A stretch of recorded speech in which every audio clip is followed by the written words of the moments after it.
said, hold it, what the hell is that shit? 911, what are you reporting? This is AC. I have OJ in the car. Okay, where are you? Please, I'm coming up the 5 freeway. Okay. Right now, we are okay, but you gotta tell the police to just back off. He's still alive, but he got a gun to his head. Okay, hold on a minute. Okay, hold on a minute. How would you like to have a 911 saying he's got a gun to his head? Okay, hold on a minute.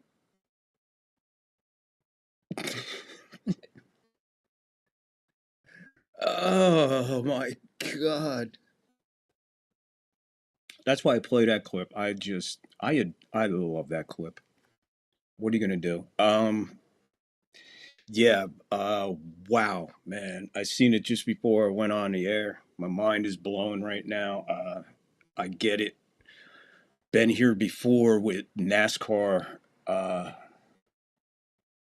tragedies where you don't expect it to happen. Not that Greg Biffle would drive in a stock car with his family in it. And what I'm saying is Hendricks Motorsports has been through this, what, 3 times already, losing family in a airplane. Greg Biffle and his family, his wife, his kids. My mind's blown. Um, Unfortunately, their Cessna left. This is crazy because I lived in Statesville, so I know exactly where this airport is and everything. Because that's a time for another story. Because it was very busy during race week in Charlotte. They came in and out of there, a lot of them. Anyway, because Mooresville's right there too.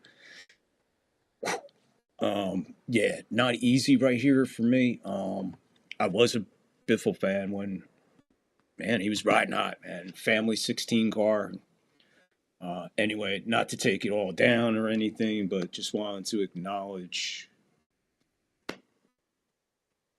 man, right next Thursday's Christmas, and this guy's family is just, God bless the family members that have survived him. I can imagine the impact in NASCAR land. Very, very tragic. So we're going to dedicate this show to Greg Biffle, NASCAR champ, on and off the track. Rest in peace, you and your family, bro. Good God. Oof. Not the way I like to open shows. And the only thing I think that's more uh, which is crazier than that is with this punka nuka fucking nut fucking doing, what is he, fucking a Nazi?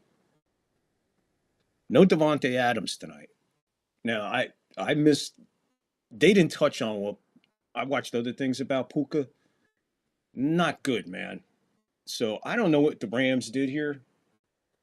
So if you know something that I don't, put it in the chat. Did they discipline him? Is he playing? First of all, because I've been babbling about the tragic loss of Greg Biffle and his entire family. Earlier today in Statesville, North Carolina, apparently the plane had issues and was turning around to come back. And what's really fucking crazy, I played on the golf course that they're talking about when I lived down there. The story has depth for me, so it's, you might hear it in my voice a little emotional about this. Greg Biffle was one of those few characters in NASCAR that was just pure energy. Like, he was the room when he walked in it, so to speak. So, but anyway, all right. Hey, we got a football game. We got a major football game. Let's see if there'll be goose stepping into the end zone. 3rd and 1 for the Rams. 13:40 to go. First quarter. Rams 11-3. Seahawks 11-3. That crowd is loud, boy. They are at their 38. Quick pass, and they miss it. Bring up 4th down and 1. Curious spot at the field. Their own 38 and a half, I guess this is. Yeah, we'll call it the 38.5 yard line. Everything went to the right with a quick pass to the left, like on a slant, just misfire. They're calling it 1. I'm going to call it a long one. So for right now, 13. I'm not sure why. The clock stopped 13:36, 4th and 1. Stafford No, they're going. There's the handoff up the middle. He's going to get it plus 2 bonus yards. Gets the first down. First down. 13:20 to go, first quarter. And get everything up and running here. If you're chatting away, we've worked on something new. So let me see if I get that going. In case anybody's chatting. Hello, there you go. Ooh, who's here? Texas Hockey Cards is in the building. What's up, Texas Hockey Card? Uka Duka Uka and Uka Uka. You are right away, buddy. What is up, Texas? Texas, you got some weird shit going on in your backyard, bro. After the winter, me and you might have to. Is there a lot of activity after the winter, like in fall, when weather is much better than what you've been showing there? 2nd and 3.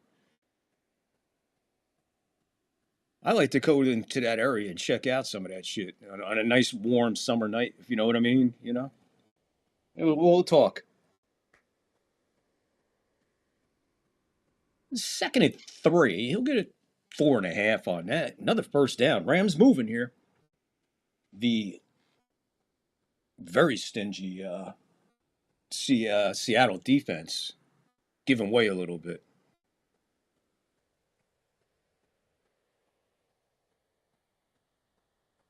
Yeah, dude, what's ever going on in your backyard's going on.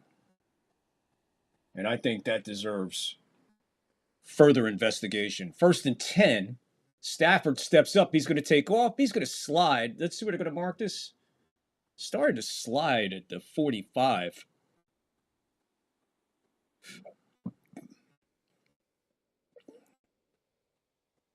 It's going to be 2nd down, and where the hell they gave him 4 yards on that. 2 straight games, Rams 40 plus points, 500 plus yards. Doesn't look like there's too much difference right here. Yeah, they gave it to him right at the 45, so good mark on that. Stutter step, he meets that right side of the Seattle defense.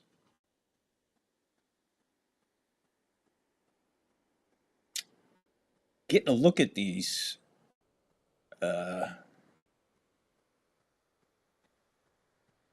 course the winter's more active because it's fucking too cold to stand out there. They know that. They know that. They're like, look at them freezing their nuts off. Let's go out there. Let's be out here more when the weather's cold. That's why you can't get a clear shot of them, because you're fucking shaking from fucking freezing fucking balls off out in the fucking 2-degree weather. And the wind's blowing like 400 miles an hour across the empty cornfield. Please, Texas, we'll talk.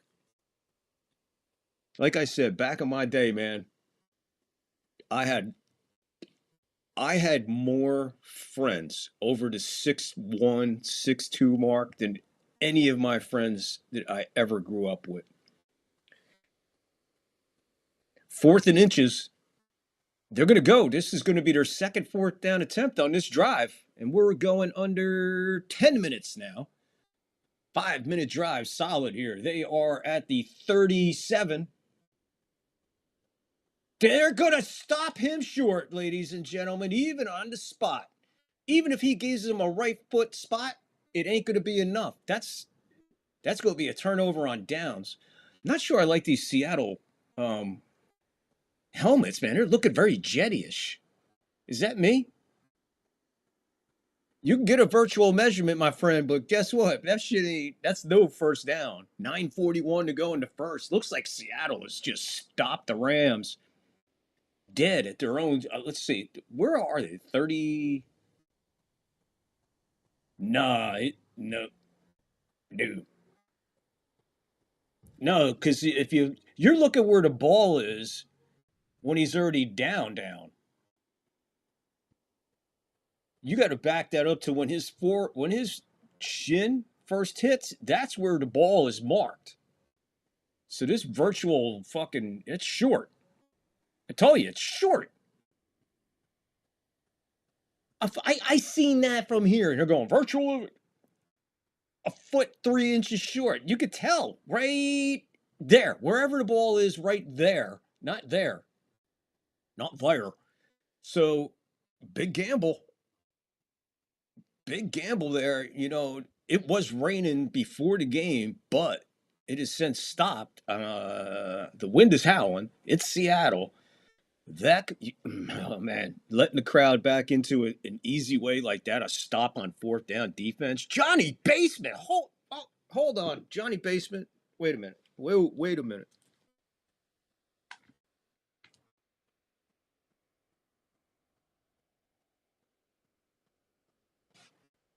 Boom, boom, boom.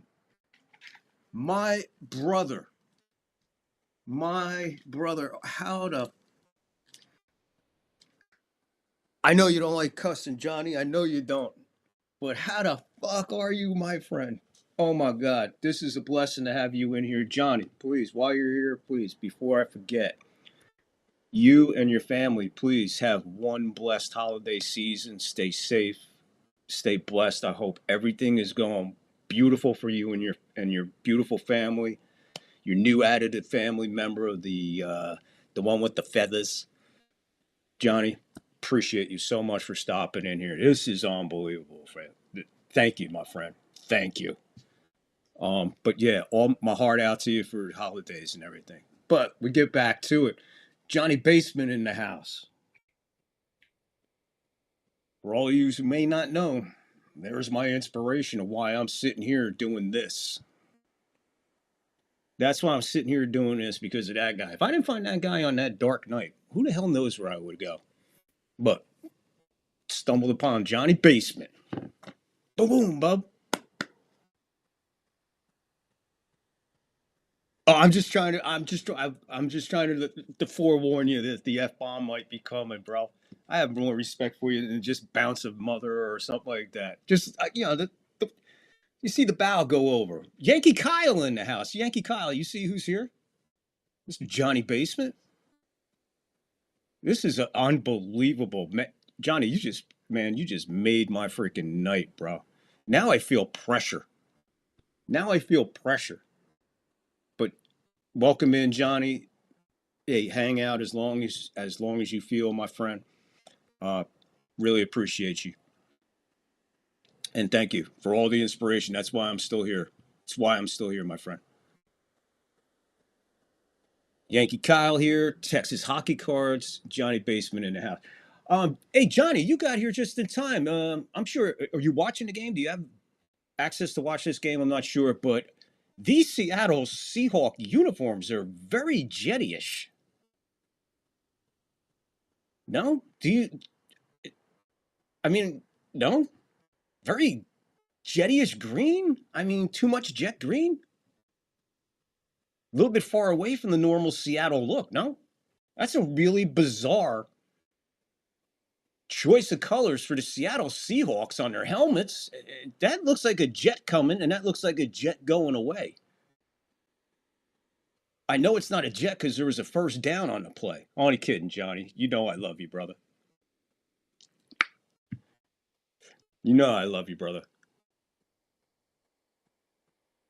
Yeah, I'm just saying, man. I said that earlier when I got on here. I said, like, these Seattle Seahawk uniforms are very, very Jettyish. 1st and 10, 8:40 to go. First quarter, no score. Seattle defense stifling the Rams on their first. Here comes Walker. He's got busted up to 30, 25, 20, 15, 10. They're going to tackle him inside the 5 at the 4. Where did this kid come from? Someone opened the gate and let the dog out, man. Chasing the cat. Phew. Look at this move, Walker. Here's the replay. That's tight end in motion. Nice. Everything comes to the left. They go to the right, back to the left. And right here, look at that 76 pushing him like a Volkswagen. Get up the hill, buddy. Look at it. And look at the speed on 76, for God's sakes. I would not. Oh, my God, he did run him over.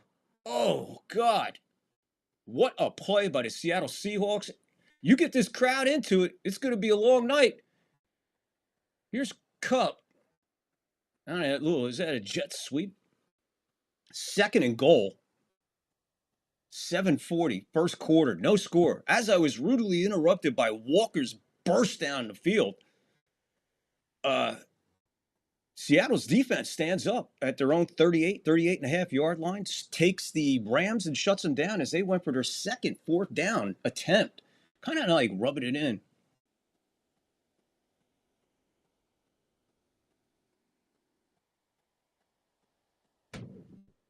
Okay, yeah, Johnny, and please, and thank you so much, and please tell your. There's a touchdown by Chardonnay. I'll have a Chardonnay with that lamb chop. With that touchdown, a little Chardonnay, please. 7:09, and the Seattle Seahawks strike first. 61 yards, 241, 5 plays. Of course, there was most of that on one play. Johnny, appreciate you. Yeah, you'll see what I'm saying. You'll see what I'm saying. Just watch any replay. You'll be like, are they playing the Jets? Again, thank you so much for stopping in, brother. Love you to death. 7:09 to go in the first quarter. Myers with the extra point right between the uprights, a little bit to the left post. 7-0 Seattle. So they answer a fourth down stop, turnover on downs to establish their own drive. And I think it's the only thing the Rams really, really have to worry about, man. That's a tough Seattle defense right there. All right, man. Hey, man, we got celebrities in the house. We got all kinds of crazy shit going on tonight. How about a quick let me see if I got a real quick sports moment here. Maybe I'll cue it up. Yeah, I got a good sports moment to share with you guys. We'll do it in the next break. We'll do it. So, I am not home. I'll be popping in and out tonight. I'll check them out when I get a chance. All right, man. Wherever you are, Johnny, please stay safe on the roads, safe travels. I'm sure you are somewhere with family. And I extend that to that family and beyond. Whatever. Johnny, wherever you go, even if you don't know the people and you happen to say, hey, happy holidays to a cashier, say Victor says happy holidays too, buddy. Everybody you meet, man. Because anybody that meets you, that's a true blessing, brother. Just look at me. I'm proof that you don't have to be Elvis to attract somebody. And if you do something good for one person, that's enough, man. If you put a smile on a person's face a day, that's beautiful. If you put 2 smiles on 2 faces a day, that's even more beautiful. But when you come across certain people, they touch your heart. Never met the guy other than this, but I feel like I've known him all my life. Look, we got another celebrity in here. John the Beagle Dad. John the Beagle Dad, how are you? Greetings, everybody. Thanks for the big crowd coming in, man. Next Thursday is Christmas, ladies and gentlemen, boys and girls, children of all ages. From me, Luna's over there, Ruben's out on his tree. My missus is in the other room doing one of her projects. Happy holidays from us to you. And please be safe this holiday season. Know your surroundings. Just be good. Enjoy. And remember, as I always say at the end, I'll say it now. Be kind for no reason. It's so easy.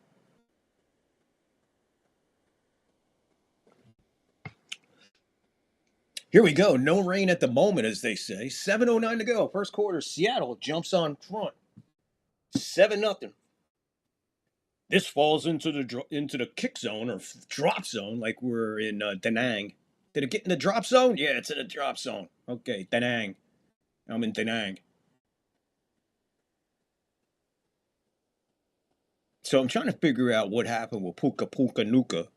They're not talking about what happened on that live stream podcast. I guess they addressed what he was doing in the live stream when the veterans told him to shut it down, and he didn't. I don't think you would do that in a 70s locker room, 80s locker room, or a 90s locker room, or probably even the early 2000s locker room. One of those vets told you to shut it down, you didn't, he would. And it'd be pretty hard for you to answer your phone with it all the way up your anal. It'd be pretty hard to explain to the press why you're on the sidelines. and not going to be able to play for a couple weeks because you had to have a phone surgically removed from your ass because that's where Jack Lambert just stuck it or Mark Gastineau just put it. If a guy like Joe Klecko, just by the way Joe Klecko looked, his face, his body, if that guy told me, whatever, yes, sir. I ain't no fucking dummy. I ain't getting my ass whooped. This guy crushed me like a can. 1st and 10. Rams are moving the ball a little bit here. Get back to the game here. Just excited. We got a lot of people in here. Yes, John, I did mention that at the very beginning. Greg Biffle and his family unfortunately lost in a tragic airplane crash earlier today in Statesville, which I just said. I lived in Statesville, played on that golf course. I know that whole entire area. Stafford finds Coop on the outside. That's a pretty good gain by him. Lined up at the sideline to go out. He refused. Bang off him like two trucks hitting. That's Allen. Sorry, Allen on the catch. He is wide open, man. There ain't nobody over there. It's good 20, 22 yards on that one.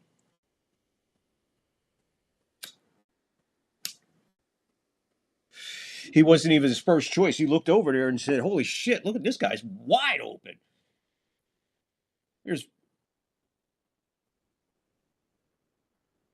I have no idea who they handed it off to because it's just a pile of bodies. That's Corum. Sorry. Under 5 to go, first quarter, 7-0 Seattle. 2nd down. I'm going to say they gave him 5. They did. 2nd and 5. Blake Corum. 631 yards on the year. We're going to get some stats up here for you in a minute. I forgot to put them up.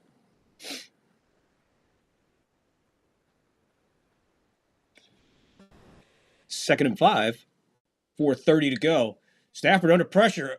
Tried to underhand, sidearm, submarine, we'll call it a submarine reliever in baseball to get that to Allen again. We'll call it, he tried to Mahomes it. And, I mean, it hit him right between the 8 and the 7. Also in between his palms as it drops to the ground. 3rd and 5. 4:30 to go, first quarter. Right at the 30 of Seattle. Rams able to move the ball. But right here, they got shut down earlier. There's a floater out there. That's going out to nobody. Look like Mayfield. What's that guy's name? Mayfield? We got a 4th and 5 now, 4:26 to go. I don't think he's going to gamble here again. You can't take points off back-to-back drives against Seattle. They're going to go for it. I mean, is this cocky, stupid, or just arrogant? What is this? What do you guys think? You having a problem with Portos today? Yeah, he's having a bad day. Here's a blitz straight up the middle. We got a flag. It's a 1st down. That's Puka-Nuka or Goose Stepper. Uh-oh, guess what, ladies and gentlemen? Clock stopped with the flag on the play. With a flag on the play at 4:20 to go. It's a 4:20 moment. 4:20 moment. That's a 4:20 moment. The offsides lining up in a neutral zone. Decline. They'll take the 8 yards that they got. So 1st and 10, the streak continues. I'm sorry, the drive continues, not the streak. The drive continues. We got a 4:20 moment.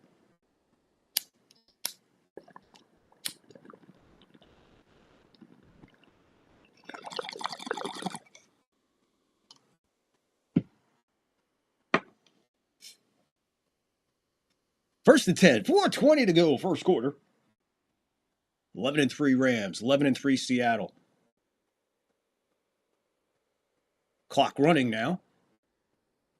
Just inside the 20, right at the 24-yard line. 1st and 10. getting ready to go under 4 minutes. Play action 2. Just Stafford rolling to his right, hits a wide open receiver. That's Mayfield. This time he catches it. Or Murphy Field. Mumphrey. Humpty Dumpty caught that one. Humpty Dumpty had a great ball.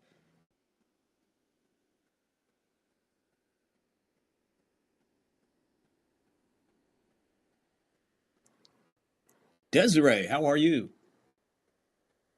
Getting in here right at the 420 moment. We got first and goal now. Right at the 5-yard line. Seattle defense, now they're really looking to step up. Big fourth down plays. Rams jamming it down their throat. Third fourth down they went for. Second time they were successful. And that's a tough one to overcome. Especially down there. No Davante Adams tonight. Let's remember that. As they show him once again on this sideline. We're under 3 to go, first quarter. 7-0 Seahawks. Rams are definitely threatening. Nine plays, 71 yards so far.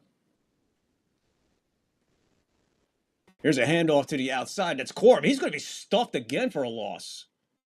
I'm going to call it looks like a 1.5-yard loss. So third and goal. 2:30 to go first quarter. This defense is just... I get it that they're down there on the... Let's see where they marked it. I'm going to call it the 6.5. Let's see where they marked it. They marked it at the 6.5-yard line. We're going under 2 minutes to go in the first quarter. Shotgun, empty backfield, over the middle, right at the goal line, and he is stuffed at the goal line. Here comes your female side judge. My God, Jesus Christ, put a fucking helmet on that woman. Whoa. Holy did you guys get a fucking... Did you see the size of that woman?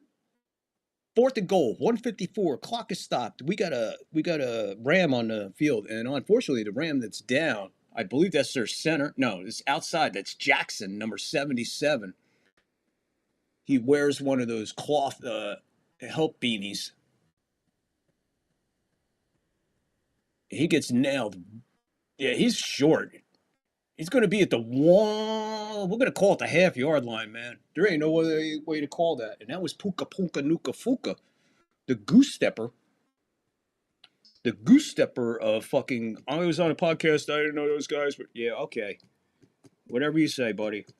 You've been fucking up all week, bro. First, when they told you to shut the stream down, you didn't.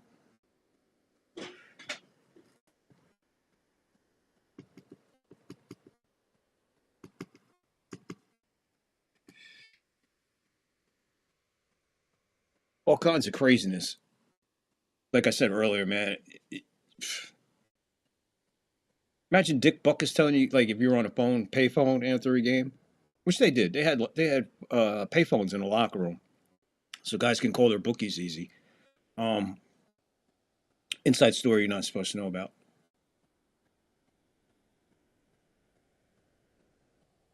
But a guy on the phone, Dick Buckus, came over and told him to get off the phone, and if he didn't, he'd probably fucking have...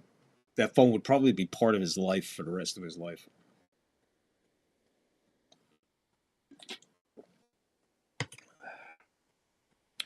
Absolutely crazy week. What else is new around this fucking country? Thank God we got sports. We got NFL playoffs right there. You could smell them. You got the green flag at Daytona 500 in February coming up. We got Super Bowl coming up. We got pitchers, catchers coming up. You got hockey ramping up right now. You got all kinds of shit about to happen. You got World Cup coming this year. You got a ton of shit coming this year. We're gonna be kicking it off. It looks like with some NFL playoffs. We're covering every NFL playoff game. Every playoff game will be right here live to bring it to you play-by-play here on the third floor. We do it like nobody else, man. Trust me when I tell you that. We do it like nobody else. And we're going to continue that. We'll continue that trend, man. Things are going to start picking up around here as soon as life balances out a little bit. But until then, here we are, ladies and gentlemen. Fourth and goal. They're going to go for it. Play action. Pressure on Stafford. Man open in the back of the end zone. They're calling for a juggle. Now there's a flag. Stafford's holding his elbow. So we're going to get an illegal man downfield. So 4 fourth downs in the first quarter, 2 successful, 2 end the drive, plus a penalty.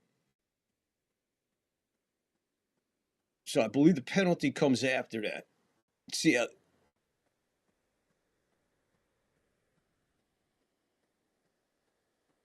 so it's 4th down. They'll play it again. It'll move it back to the 6. So they'll get an opportunity to put points on the board here.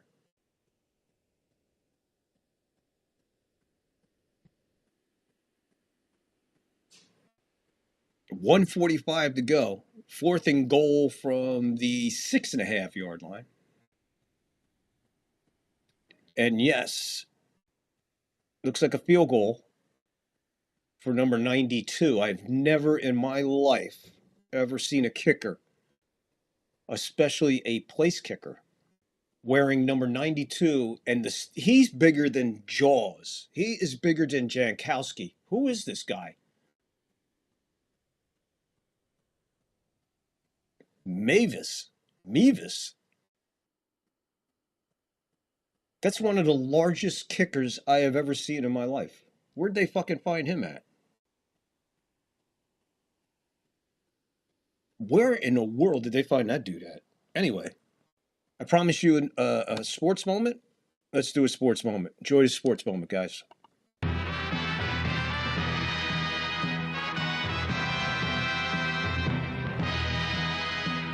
In the fourth quarter, Lydell Mitchell tied it for Baltimore and set the stage for one of the sport's most dramatic sudden death finishes.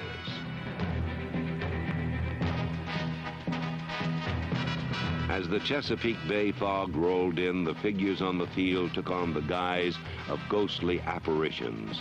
And Burt Jones needed 96 yards to realize his impossible dream.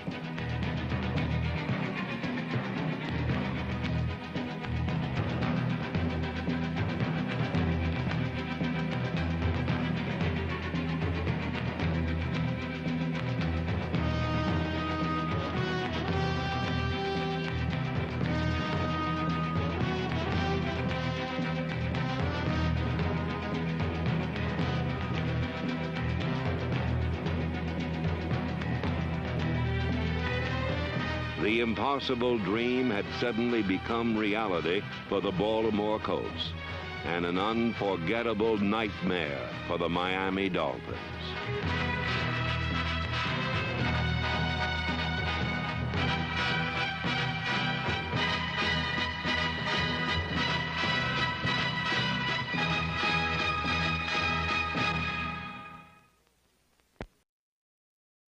I said our mothers played some football, man.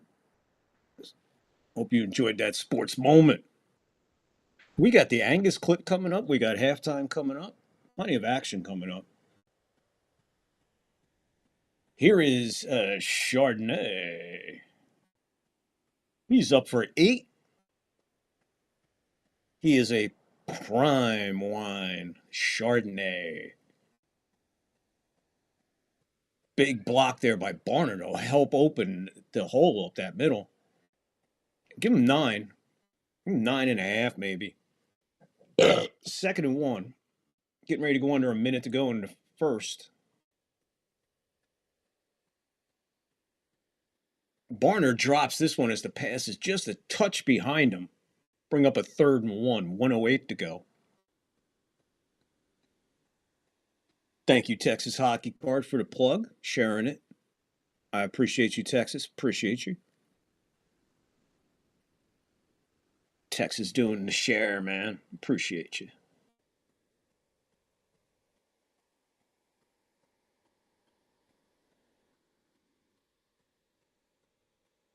3rd and 1. It becomes that's a long one. We'll call it 3rd and 2. I don't know why they have 3rd and 1. It's closer to 3rd and 2 than anything. There's a quick pass to Smith Njimba in and out of his hands. 4th and 1. Seattle not messing around, sending a punting unit on. Forbes on the coverage on Smith.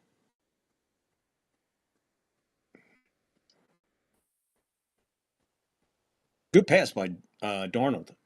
Just good defensive play as well.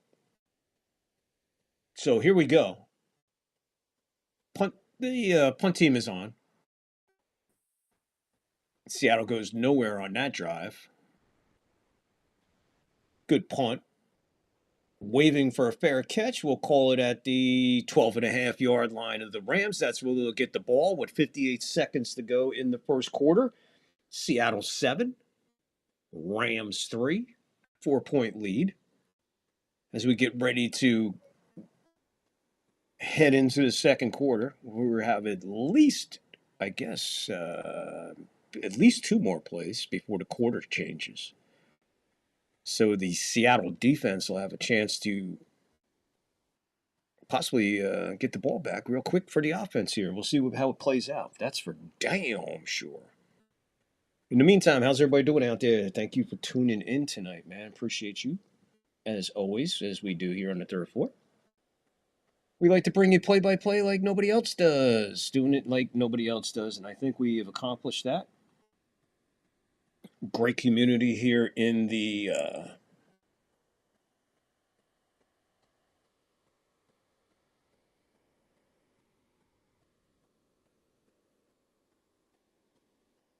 Desiree, thank you for calling the game. I have it on in my bedroom, but while I was smoking, I put you on, and I've been subbed for a while. I appreciate that, Des. I appreciate you. Desiree. Is that correct? Desiree? Is that a good way to pronounce that, I hope? Or should I just call you D? Appreciate you. You know what? Let's have a 420 moment for someone who's been here for a while and actually admits that they subbed. I like that. Bragging about it. I like that. So, in honor of the D, the big D, let's enjoy this 420 moment, and we'll share a hit with the third floor. All up, third floor, close the windows, hotbox this bitch.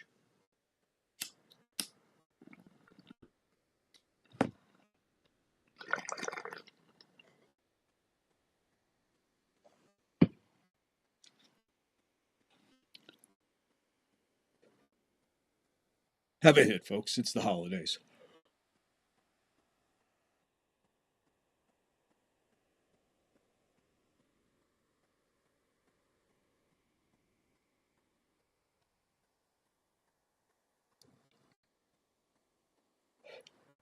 Wow, that's a beautiful shot. Wow, that is a beautiful shot of that place, man. I got to put this on my list. I have to see some kind of an event there, preferably the Seattle Seahawks. Stafford back over the middle to Puka. He's at the 40, the 50, the 45, the 40, the 35, down just outside the 30-yard line, maybe at the 32. Huge play by Stafford to Puka Nuka Fuka. I guess all's forgiven, huh? Just catch the ball, make money. We don't care what you do in your other life. Wide open. Beautiful pass by Stafford. And Puka took off, man. Not easy to run him down.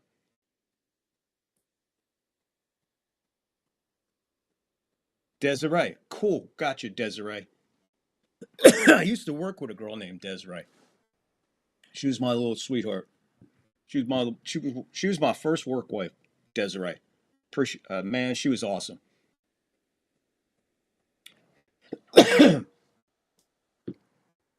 Met her at a bus stop one morning. She asked me for a light because she seen me smoking. And we just started a conversation, and the bus pulled up. We both got on the bus. Kept talking. Then eventually my stop comes up. I hit the thing to get off, and I'm like, well, it's nice meeting you. Maybe I'll see you tomorrow. She goes, no, you'll see me in a few. We work at the same place. And yeah, really, really good girl. Really good girl. What a mother, too. An outstanding mother, man. Hardships and everything, but man, she was a bold survivor.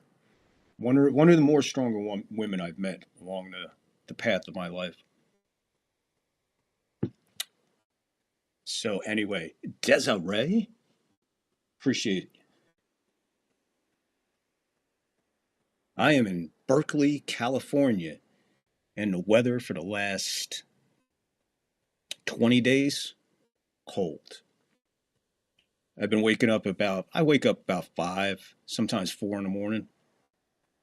Just what happens when you retire? You just wake up, there ain't nothing to fucking do, so you just hang out. 38, 39, 37. 37 was the lowest I've seen.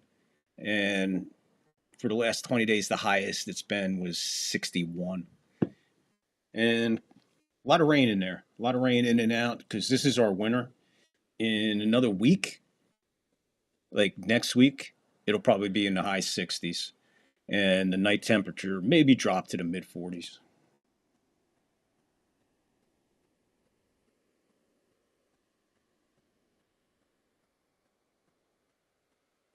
Yeah, it's the way it works, especially where I'm at by the bay. I'm sure you are, Desiree Strong. I'm sure you are. With that name, you gotta be. I'll put you in the same category as her, and I don't even know you. But I'm sure you are. And I appreciate you being here.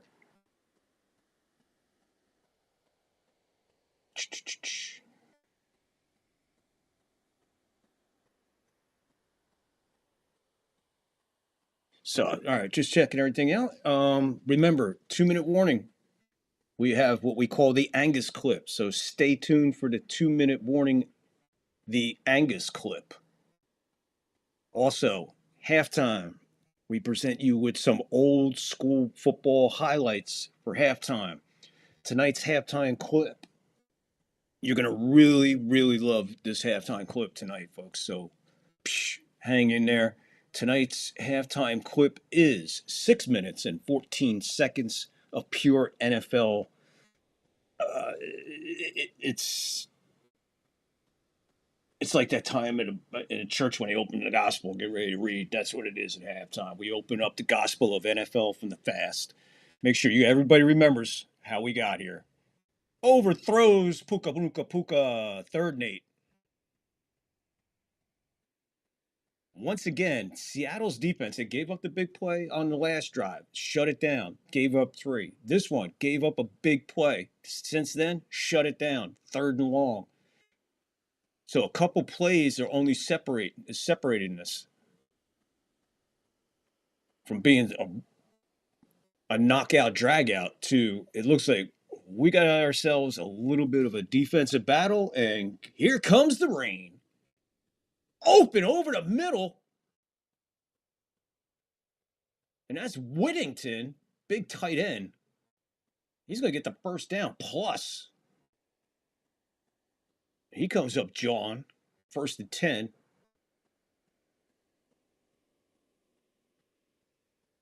Stafford, nice pocket, plenty of time. Play developed right in front of him.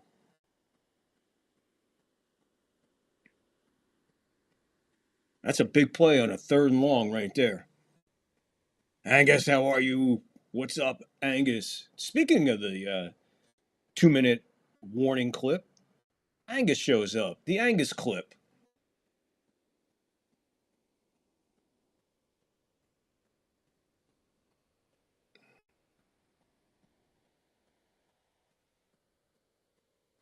So Dotson, who went down earlier, remember when we had the stoppage of play, he was the one on the goal line. He is carted out with an ankle.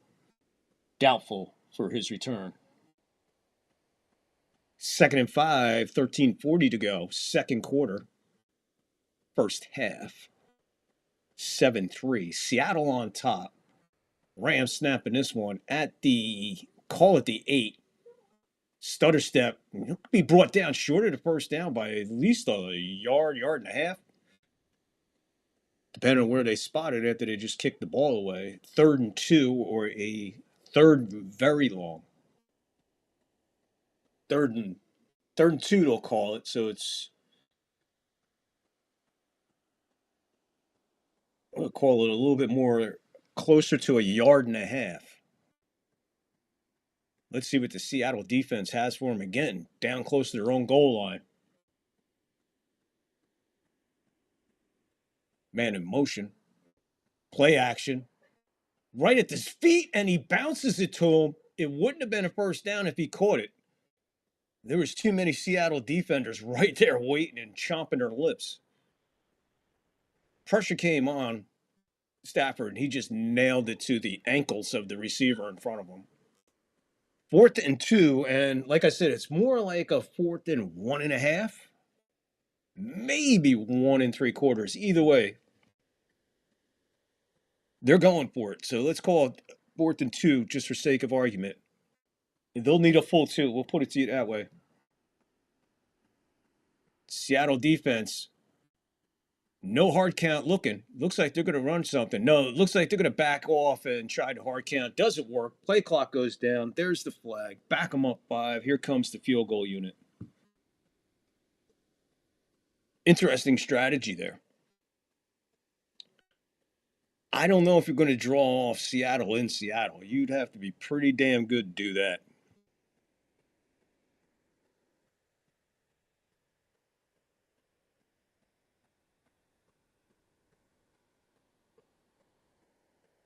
Oh, you're a New Yorker. In West Central Florida, Gulf Coast since, yeah. My mom, when she was alive, she lived in Ellington, Florida, right by Sarasota there. There's another kick. It is up by this monster of a kicker. 7-6, 12:45, second quarter. Rain is coming down. Defense is rising for Seattle. Again, stopping the Rams. They're going to have to settle for 3s. 7-6. Closing in on halftime. Like I said, stick around for the halftime clip. You'll enjoy it. If you love football history, this is the place to be, especially at halftime and at the 2-minute warning, because at the 2-minute warning, we play you the Angus clip. We also have sports moments that we have laid out for you and a bunch of other stuff. I got 2 more sports moments to share before the broadcast is over. Angus says he was born in Pensacola.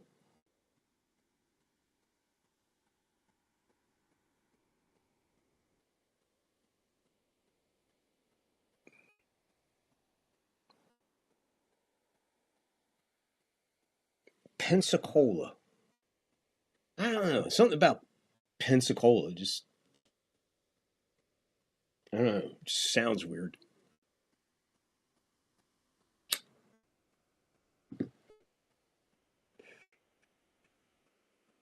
But on the good side of life, on the more enjoyable side of life, went to the doctor today, the surgeon who did my operation. Says it's healing very well. Whoop. Says it's healing really well. All the incisions. All nice. Still pretty sore, but he said that's normal. Got some new exercises to do. First couple days, he said, you're going to know what you're doing. I'm like, yeah. But my range right now from my elbow, he says it's real good. And, well, I can't show you, but if I put my arms out like that, there's probably a difference of about that much before I could flatten my arm. But other than that, yeah, I'm doing wonderful.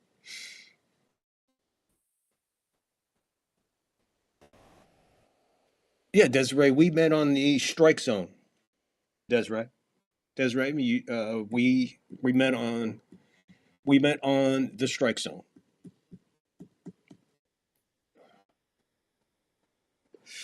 And I guess, yeah, thank you, Angus. Yeah, I am healing, man. This is a process, though. It's a slow process.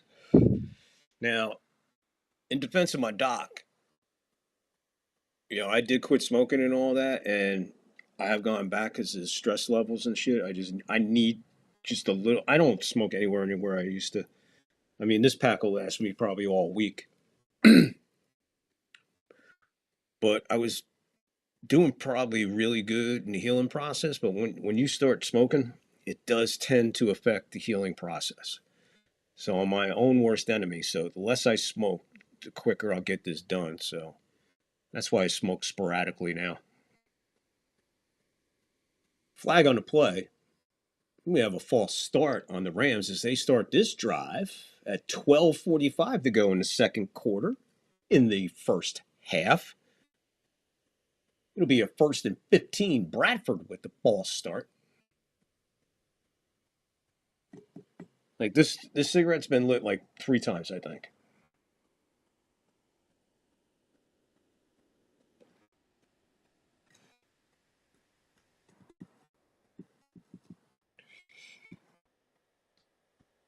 Texas and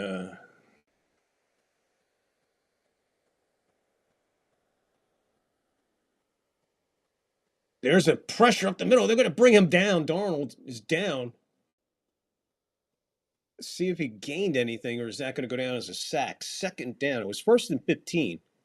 I looked up late. My bad. I was watching Texas and Angus talking about 70-mile-an-hour winds across the Midwest of this great United States of ours. Probably one of the more deadlier spots in our great country. Me, I'm just sitting on a tinderbox called the San Andreas Fault Line, but what I found out, the Hayward Fault Line's even worse than the San Andreas Fault Line, and I live in between both of them. 2nd and 14, give them a yard, no sack. 31-yard line, their own 31, Seattle. Here comes Darnold again. He gets more pressure. This time it's going to go down as a sack. He's going to lose 3 yards on that. So we're going to go to a 3rd and 17 now. Seattle defense sputtering big time on this drive. Not even able to do anything.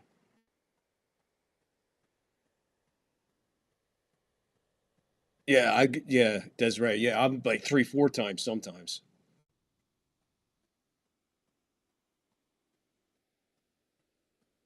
Wow, Colorado had 108,000 people without electricity. That's a hell of a fucking storm, man.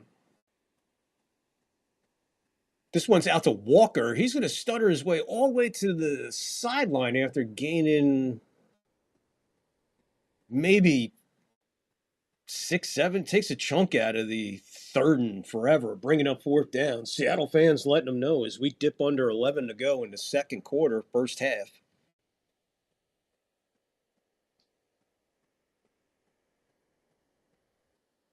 Fourth down and 8. Unable to move the ball. But they are close to midfield, so it's not like you're going to give up any big-time field position here. Clock running, under 10:40. Dixon launches this one. Way back. He's at his own 6. He comes out to the 10, to the 15, to the 20, 25, 30, 35. Brought down by an ankle tackle at the 38. Huge, massive return. He grabbed that one at his 6 and took off and broke to the right side of the field and just went up the sideline until he was ankle tackled. Rams with some momentum coming in this one.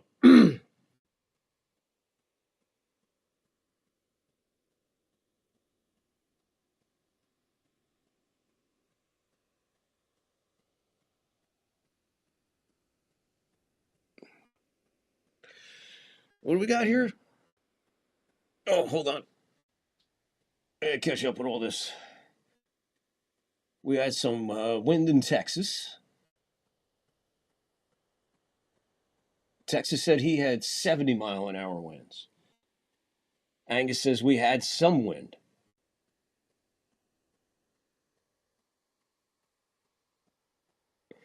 Angus is reporting that. Did that just come through, Angus? I don't do that right on this, but I will acknowledge that. Is that if if that's a fact, I'll say it. I didn't see anything. So if you see, did something just break? I heard that they were on to somebody, but they did find somebody, and he self-deleted himself.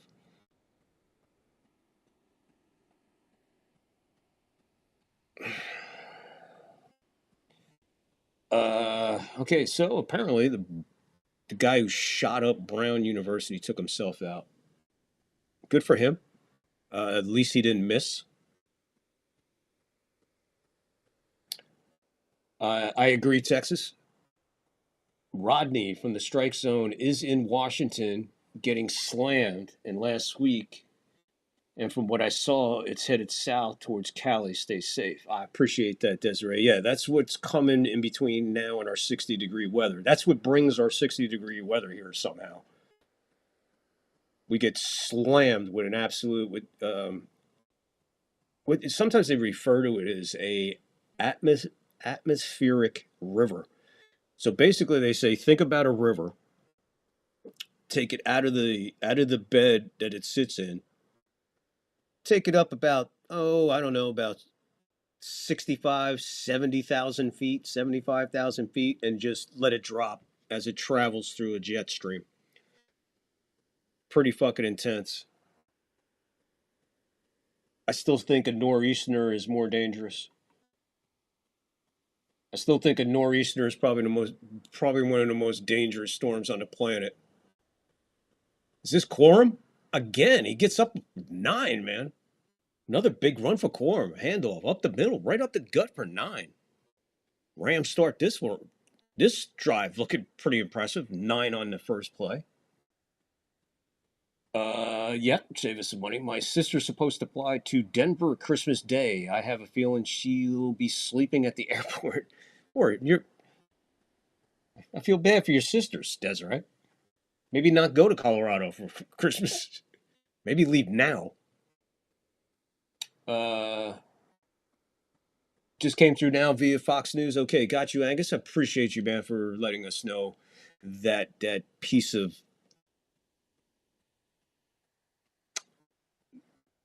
I got to be careful what I say. So, but I am very, very happy for him that he had at least one more good shot in him. Good for him. Never was at the Denver airport, Riga airport. I can do without. I was at the Denver airport. Denver airport is fucking just insanity. Good fucking luck. Do not be afraid to ask questions at the Denver airport to anybody that has a badge on, because they will get you to where you need to go. Nobody else. If they have a badge and a gun, ask them, how the fuck do I find my other plane? The Cascadian area is dangerous too. Earthquakes and few volcanoes. Angus with more wonderful news. Pass is caught, and that's going to be Mumpfield. So it'll be 3rd down and probably 2. 8:20 to go.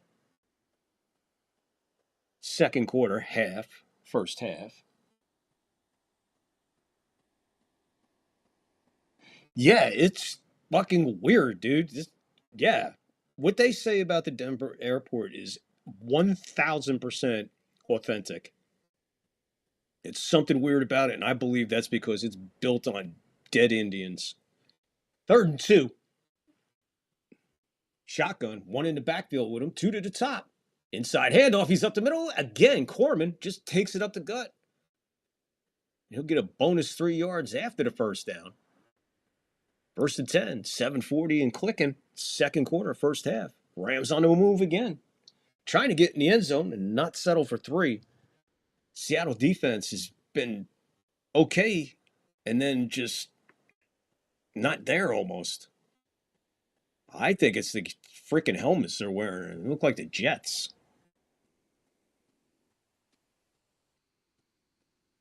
Stafford under center. Comes out of it. Changes the play. Tight formation. Man in motion, tight formation. Handoff up the middle, Corman. He cuts to his left. Again, stutter step, and another 9.5 yards for Corum. We're under 7 to go in the second, in the first half. Rams on the move again. And this Corman, basically, it's just back, handoff, move, cut, dance, gone. Where's this kid been all year? The hell of a running back. Second in, we'll call it 2 footballs. Again, tight formation, handoff Corman, dances again to his left, outside. This time he gets ankle tackled, but he still gets the first down, plus probably another 2 yards. We're under 6:15 to go in the second quarter, first half. Rams moving right here. Corman, I should say, is moving. Just turn around, hand him the ball, and boop. See what happens. It's a defense. Where's the Seattle defense right now? That's what everybody's asking themselves. What the hell happened to this defense that was just stopping everything cold?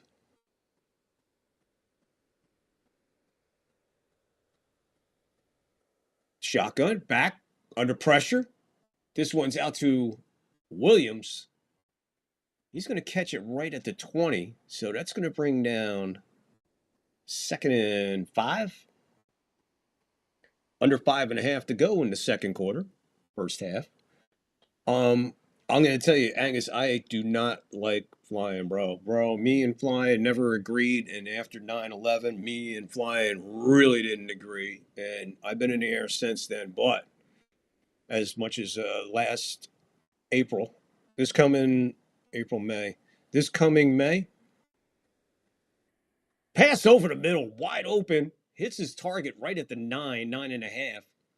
Call it the 8.5, sorry. 8.5 yard line. First and goal, under 5 to go. Stafford hitting Mumpfield. So he's kind of liking this target right here. Number 15, Mumpfield. Just a slant, curl under the middle.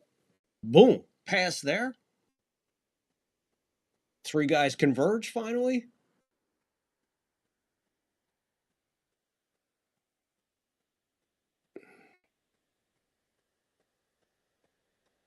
We're under 4.5. First and goal.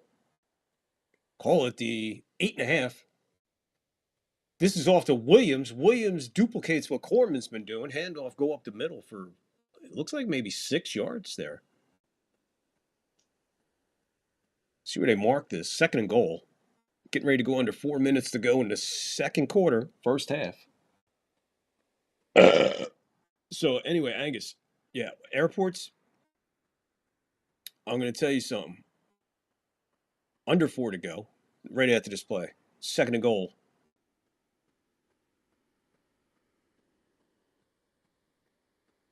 Second and goal, they are right on the 3 yard line.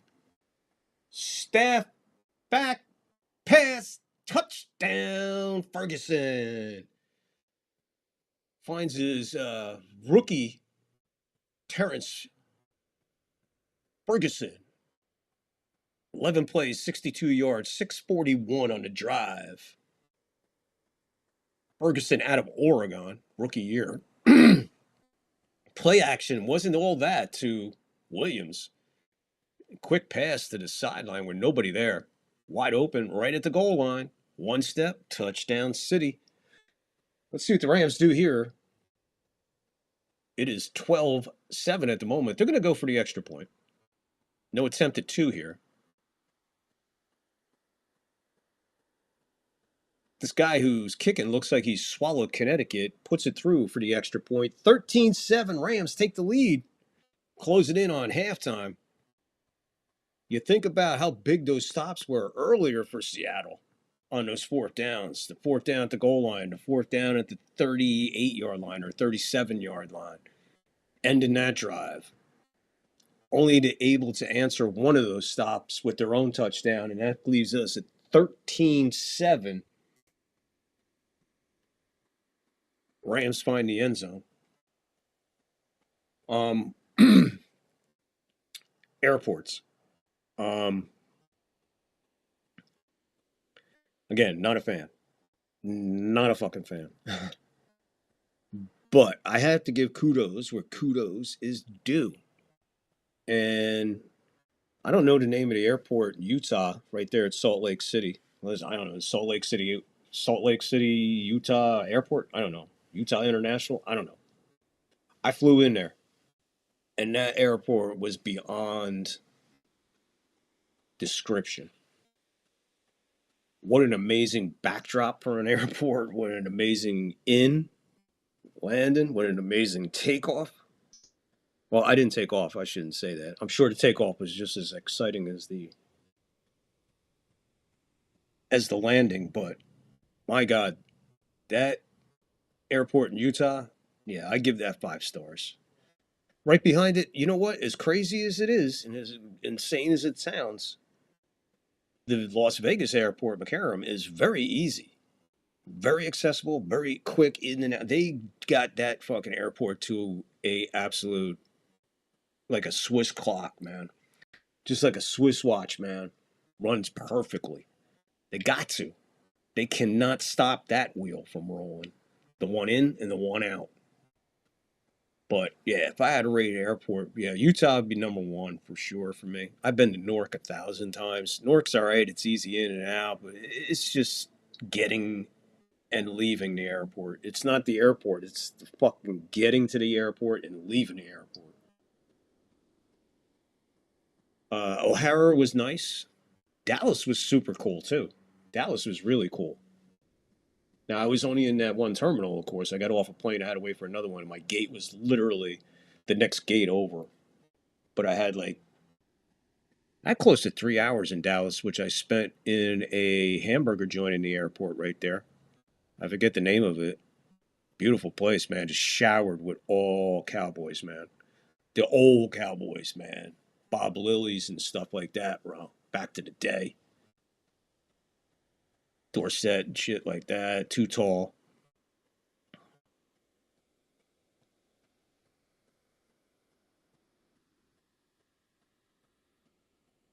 They even had, you know what they had at that place? They had Efrain Herrera's fucking kicking cleats.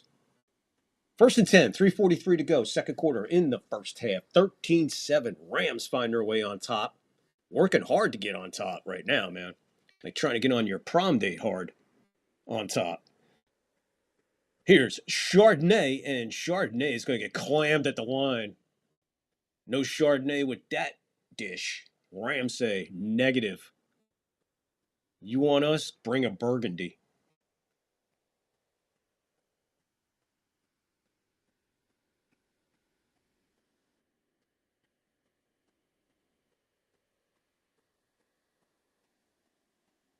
Defensive coordinator is Chris Shula. I believe he's the grandson of the great Don Shula. Under 3 to go, second quarter, first half. 2nd and 8 after only a 2-yard gain by Chardonnay. We're going to have to put some shrimp on that dish. And Darnold's going to go down for a big sack and a big-time loss. Turner on the sack. He came through that offensive line like he was running a toll on the turnpike. Boom. He was just nothing there, man, and threw him over his own hip to break his fall. Nice job of letting him down easy. Rams are saying, holy shit, look at our defense. And that's the second sack for them. Second big sack. Now you got another 3rd and 16. Last drive, 3rd and 17. No different here, except for a yard. 3rd and 16. Closing in on the Angus clip. Snapping this one at their own 29. It's a handoff. This is Walker. He gets through it. Walker busts through for 18 yards. Just before they thought he was going to go down, the crowd was booing. He said, hold on a second. I'm going up here for 18 and a first down, and brings us to the Angus clip. First time here? Well, what we do at the 2-minute warning, we play a football clip. Enjoy this, our first 2-minute warning clip. Monday night contest the following week. Just get your mind off the weather, get your mind on your business. Let's play ball. On a night that wasn't fit for man or beast, the Broncos beat back the elements and beat up the Packers. After the Broncos won the toss, Coach Reeves elected to kick off, forcing Green Bay to handle the ball first in snow-swept Mile High Stadium. Packers will start moving from right to left, from south to north. Packers handing the ball off for a loss, and it's picked up on the bounce on the fumble. It will be a touchdown for the Broncos on the first play. Thank you, man. Yeah. That's my first touchdown. Way to pick it up. Way to pick it up. Way to get the ball off there.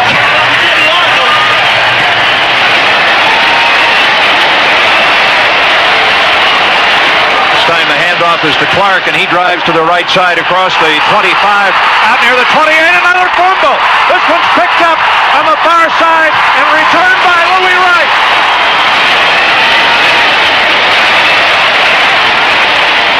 Louis Wright's touchdown made the score 14-0 with 14 minutes and 23 seconds remaining in the opening quarter, and the Packers never recovered. Heavy Steeler double zone. Heavy rush.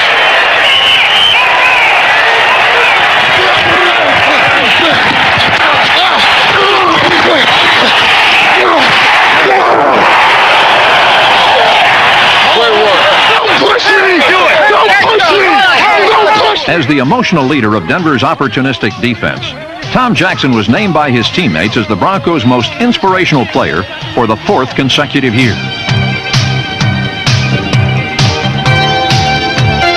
Rulon Jones' sack forced a record-setting 7th fumble that sealed the Broncos' 17-14 victory. Reeves said the team was winning ugly, but the Broncos were 6-1 and off to their most beautiful start ever. Yeah!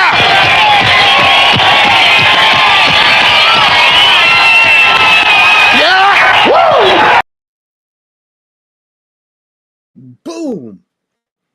Here's your Angus clip.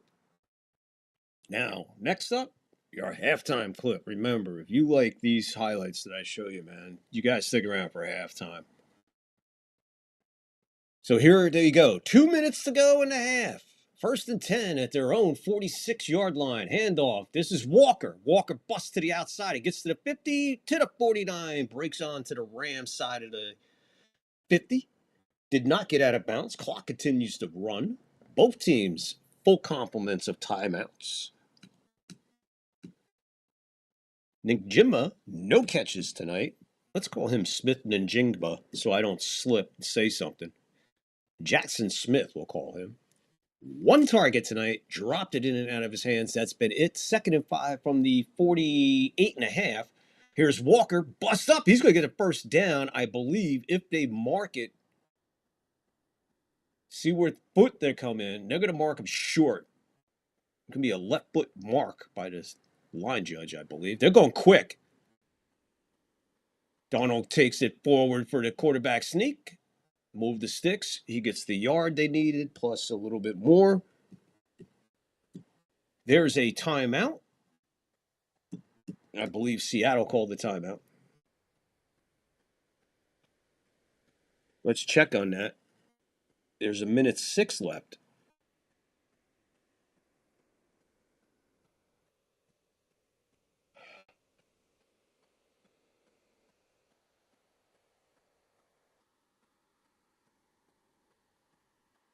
Appreciate everybody tuning in tonight. First half is some play-by-play Thursday night football as playoffs begin. This a big, massive battle for first place, battle for number 1 seed, battle for home field supremacy. Rams already have a victory over the Seattle Seahawks. 1-game lead and you're 50-50 is a good way to go. 1:06 to go. Seattle did take that timeout. Here's a handoff to Chardonnay. He's going nowhere. I don't know about the play call there, ladies and gentlemen. It's going to be 2nd, and we'll call it 9 3/4 if they give him that. Now the Rams will call a timeout with 57 seconds left.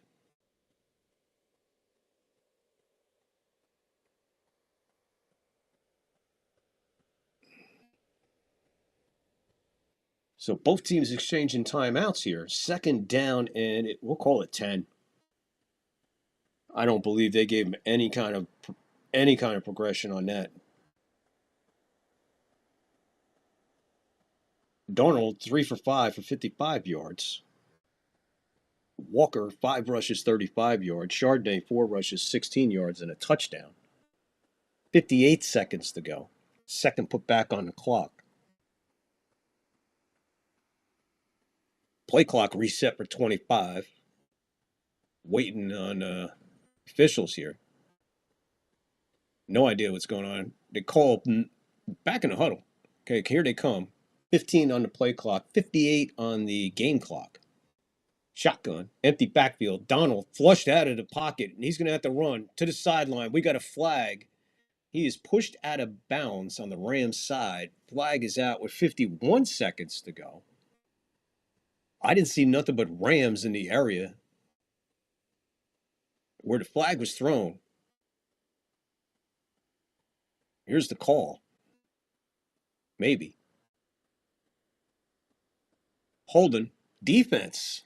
Big defensive play there. Automatic first down, +5. So this is going to be on Wallace. Take a look at it. Yeah, he turned him the other way. And that forced Donald out of the pocket and on his way to the sideline. Journey. 2 timeouts. Both teams 1st and 10. They're snapping this one at the Rams 34-yard line.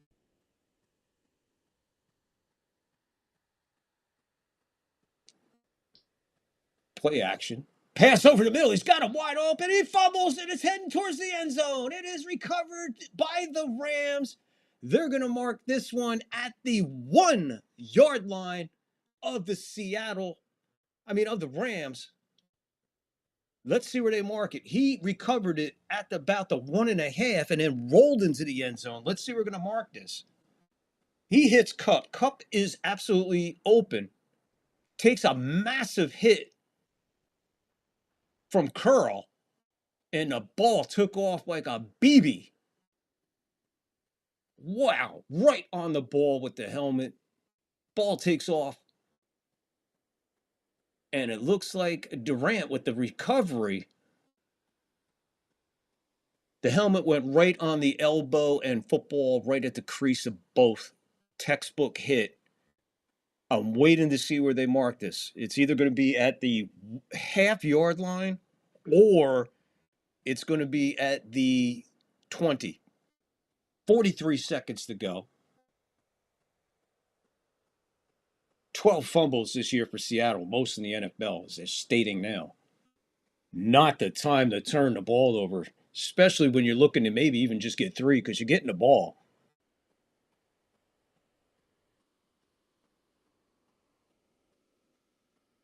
Now they're saying, let's see. There's the recovery. They're going to take this to the 20. Bizarre. Well,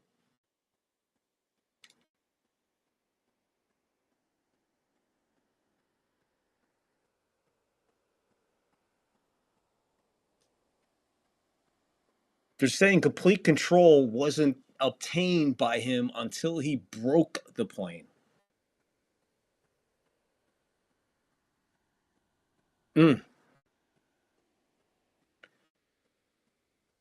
This camera's right on it, and right there, I see what they're saying. He scooped into his body into the end zone. For once, I'm going to agree with the officials here and say, good call. That's how close it was. They're not going to hand off. We got a timeout. Seattle calls a timeout before the snap. Ball out to the 20. 2 timeouts to the Rams. They're leading by 6. 1 more timeout for Seattle. 2 for the Rams. What a bizarre ending to an incredibly fiercely played first half. I mean, these 2 teams are leaving it on their field right now, man. Defenses are hitting hard. Offense is clicking here for the Rams, not for Seattle, though. That's the only missing element from this game, but it's still only 6 points, folks. Johnny Basement back in the house. I just checked out the Seahawks rivalry jersey, and yeah, they look like my Jets. I'm sure Darnold doesn't appreciate it. Johnny. I'm glad I could bring that to your attention. Stafford back, pass, way downfield. He's got his man, and it comes out at the last minute as he hits the turf. That's Mumfield almost making an acrobatic catch, Lance Allworth style. I would love to see the replay. I am going to get that wish. Here it is. He leaves his feet. He is completely horizontal to the field, catches it in his gut, but what a play by Job to pry it loose as it hits the ground. Here's a handoff. He barely got it to him. 6-yard gain by Williams. Bring up third down. 31 seconds to go in the first half. Don't forget, halftime clip. You want old-time football, baby. I bring it to you like nobody else's business. And, man, what a halftime clip I have set up for you tonight as we get into that holiday spirit of being nice to people. Rams still have 2 timeouts. Seattle done with their timeouts. Harrison Mevis, who looks like he not only swallowed Janikowski, he looks like he swallowed the hometown that Janikowski was born in. I have never seen a kicker that size, and he wears number 92. What's that tell you? Here's a big loss. 4th down. And the problem is, nothing has to happen here because you're out of timeouts, 30 seconds on the play clock, and under 10 to go in the quarter.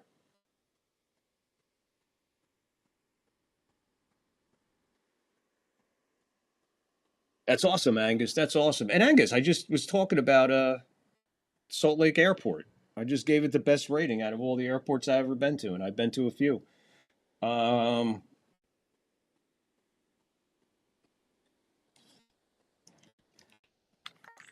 Right now, Johnny Basement is flipping between the Knicks and Rangers.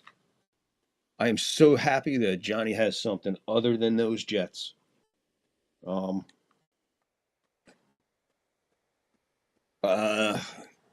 If I could, I'm gonna throw a question out there to you, Johnny. Glenn, does he survive the year, and then they get rid of him, or is he coming back next year? Do you think your coach is staying or going? I want to hear from a Jet fan who not only has a passion for the sport of football, not only has a passion for his team, no matter how miserable their team is, no matter how much anguish Johnny relinquishes, that's how much you know that he loves that team. When he goes off on that team, you can tell the passion, man. It's similar with me with the Yankees sometimes, or even with the Bucks.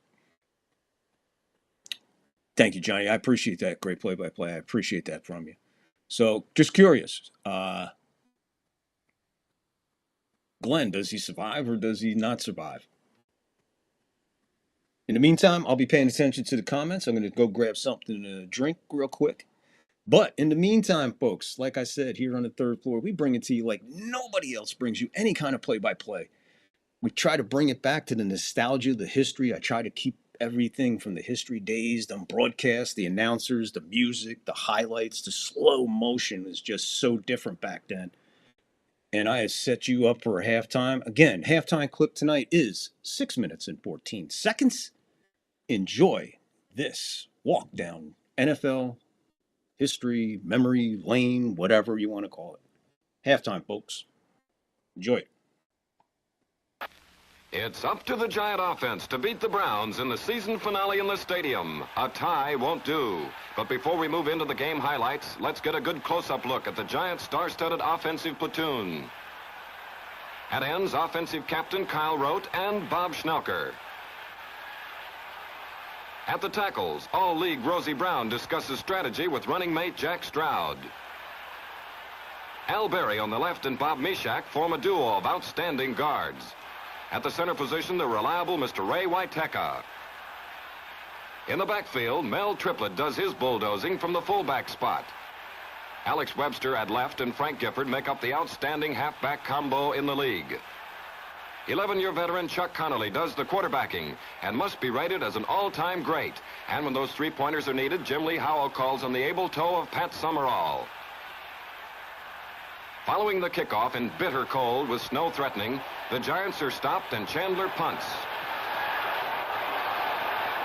Ken Carnes is a receiver, and he totes it back 20 yards to his own 35.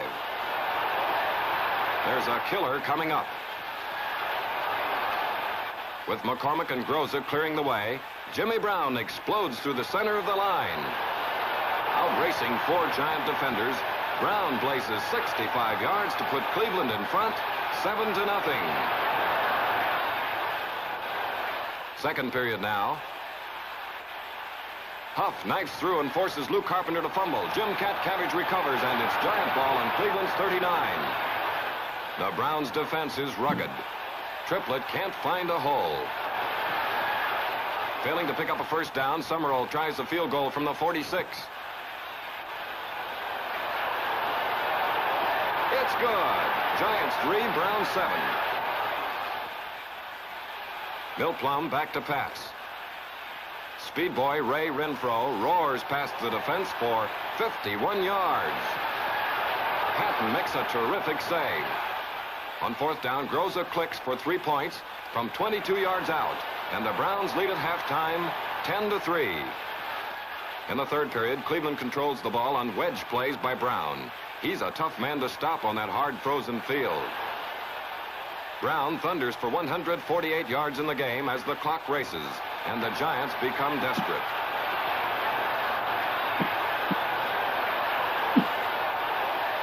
The great Cleveland fullback is cornered here for the first time. He laterals to Plum, and it's a loss to the Giant 22. Field goal, watch closely. It's a fake with Bob Freeman running. The alert Svari bolts in, and the Giants take over in the 21. At the end of 3 periods, it's Cleveland in front 10-3. In the fourth, the unstoppable Jimmy Brown continues to pound out the yards. Here's the break. Plum loses his grip and fumbles. Andy Robustelli grabs it on the Giant 45. Connolly pitches to Gifford. Frank passes 39 yards to Kyle Rote, who bumps off Wren, and it's a first down on the 6. Using the same play, and with Connolly and Triplett supplying the important blocks, Gifford leaps and crossfires a touchdown pass to Bob Schnelker. New York 10, Cleveland 10. The Giants are tied, but they must win. Old Pro Connolly airmails the message to Webster, who drives through Lauer, Kahns, and Fisk for 25 yards to the Browns' 27. A field goal will win it. From the 33, Summerall misses. And with less than 5 minutes remaining, the Giants are up against it. The Giant defense rallies. Rosie Greer smashes Jim Brown for a 6-yard loss.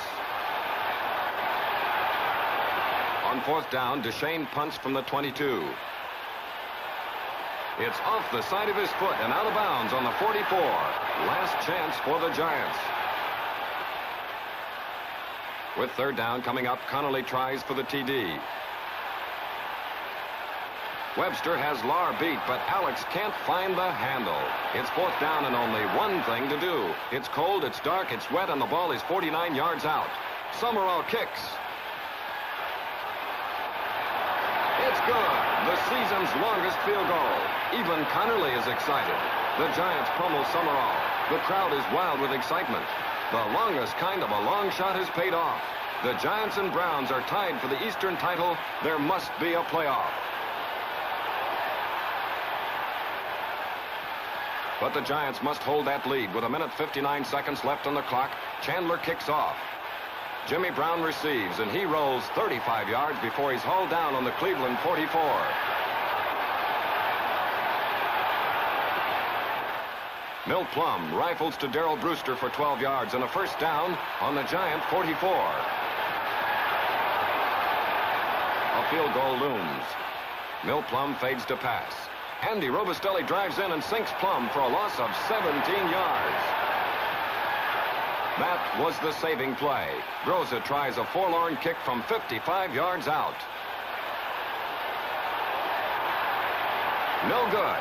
The Giants win 13-10. Thunder rolls from the stands in a salute to the team that wouldn't give up. Now in the playoff, the Giants must whip the Browns a third time in one season, and nobody but nobody ever did that.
Hold it, what the hell is that shit?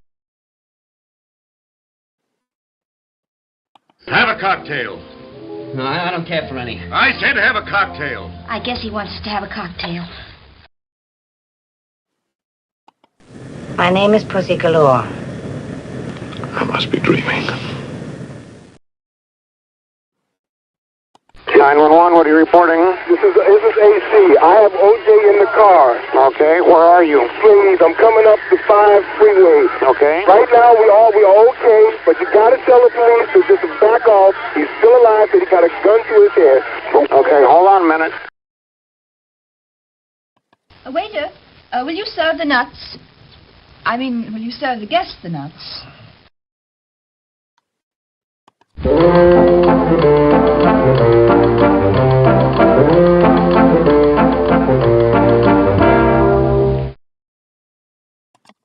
Boom! There's your halftime. Hope you enjoyed halftime, presented here by the Third Floor.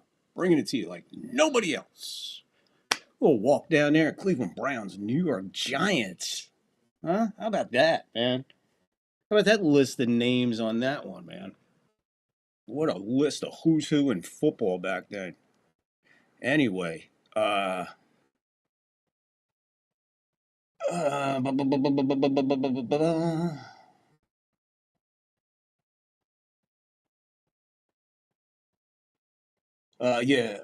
Biffle, Angus, Greg Biffle. Yeah, so much sad news lately. Yeah. And yeah, Johnny, I echo your sentiments. Yeah, truly. And no doubt there's too much sadness going on. And that's why we're here. That's why we go to places like the Third Floor. That's why we go to places like Johnny Basement in the Basement. That's why we go to places like NY New York Yankee Mania. That's why we go to those places and have guys like us creating, because we want to get away from it as much as you do. And the best way to do that is through sports. If not through music, it's through sports. My passion for sports, my love of sports, my knowledge of sports. Being able to do this is an absolute dream. Whether I have 20 people in here or 2,000 people in here. I'm gonna echo the words that Johnny told me one time, way back. One of the first times he checked it out, he said, just talk like you're talking to a million people regardless. Just talk, man. Just go at it. And taking that advice and running with it. Here we are, Third Floor, fully evolved. We are 18 subs away from 100. Our first goal here on the Third Floor, since we got back a few months ago, was 100 people We need 18 more subs on YouTube. Here we go. Second half coming at you. 20 minutes and 49 seconds to 8 minutes and 47 seconds time of possession. That tells you a lot. But you look at the scoreboard, we're talking 6 points. We're talking 6 points here, folks.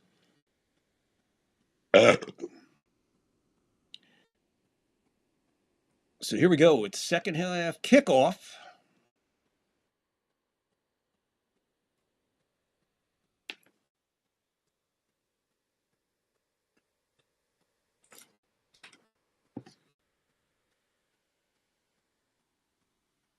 Hope you enjoyed halftime, folks, as much as I enjoyed bringing it to you.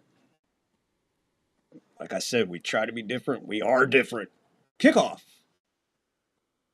Into the end zone. He'll wait it out halfway. And here, let's see what McVay has to say here.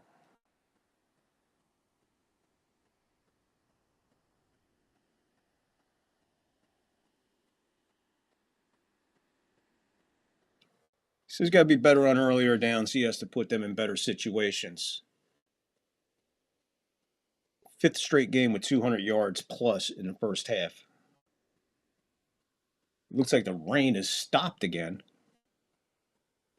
So here comes Darnold and the boys starting it out at the 35-yard line. Trailing by 6. Chardonnay with a pitch back, and he's going to come out and fight for 3 yards. So 3 yards on the first play for the Seattle Seahawks here on the first play of the second half. Appreciate everybody for hanging out. We have a celebrity in the house. We have Johnny Basement in the house. Celebrity in my eyes, anyway. I am honored to have the man aboard and hanging out on the 3rd floor. Boom, boom, in honor of the man. 14:20 to go. Not quite a 4:20 moment, but a 4:20 moment nonetheless. 2nd and 8. He hits Chardonnay over the middle. Let's see. They're going to mark it. We're going to mark it a football short. Actually, if you turn the football sideways, that's how short it is.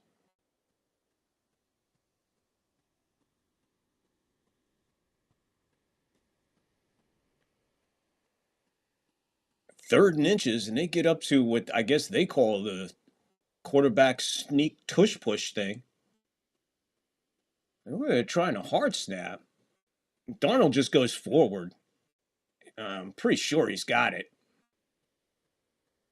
Just by the way he leaned over. That was enough. Like I said, it was only about this.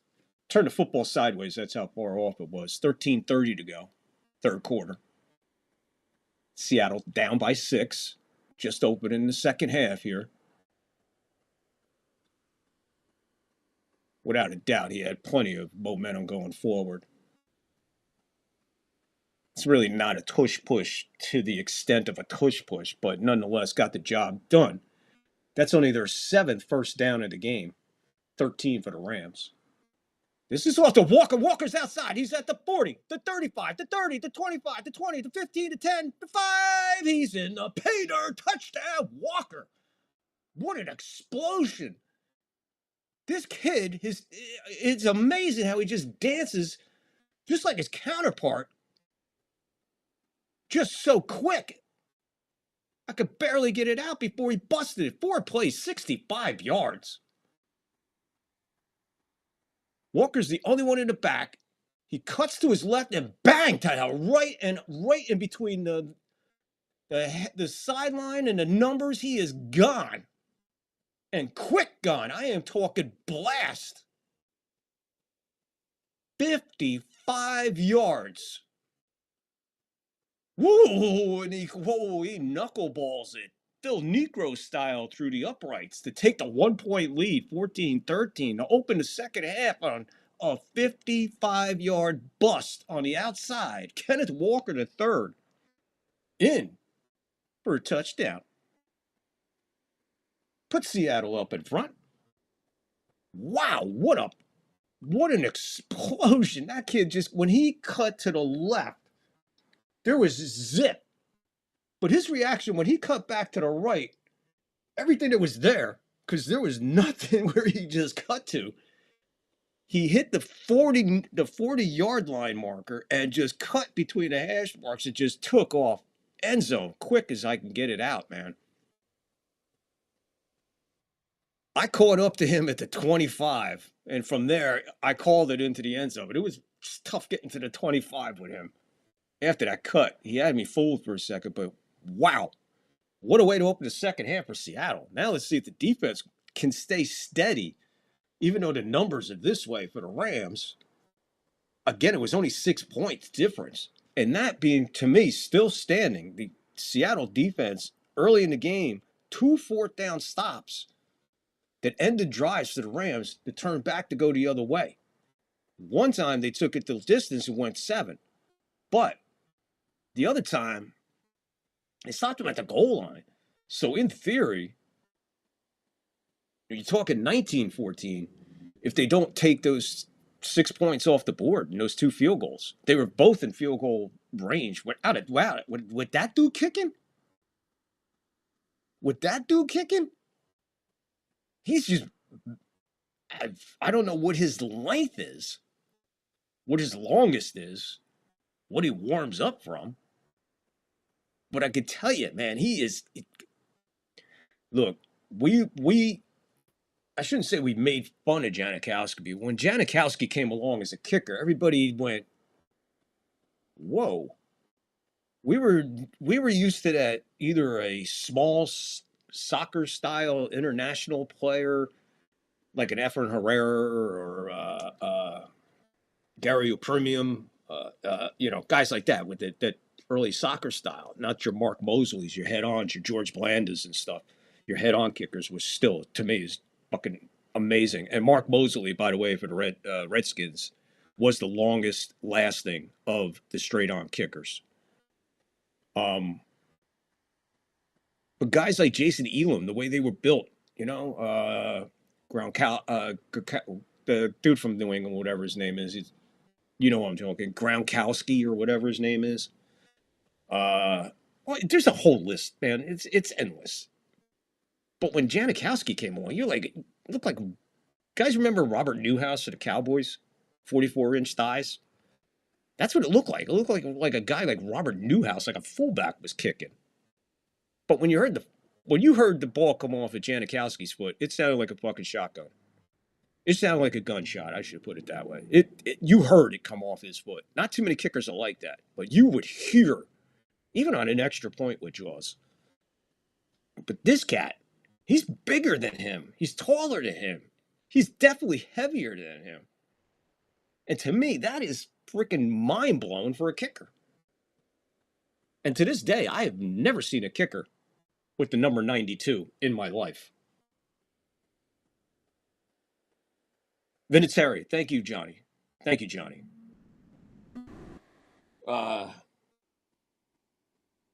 Johnny Basement, you said it best, Victor. Our channels are all about fans talking to fans. We get rid and we get it wrong. We get it right and we get it wrong. Overall, we are here for fun, brother. Johnny, I already pinned one, so I have to remove the first one I pinned and replace it with that. That is a beautiful statement, and I appreciate it, and well spoken, man.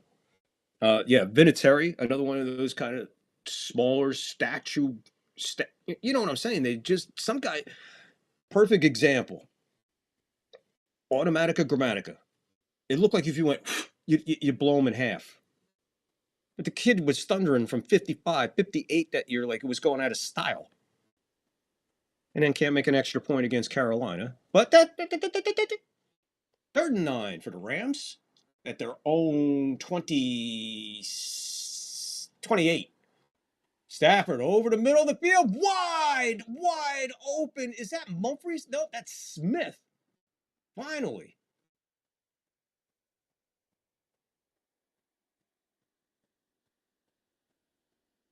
"48 yards. Stafford hitting Smith, rookie.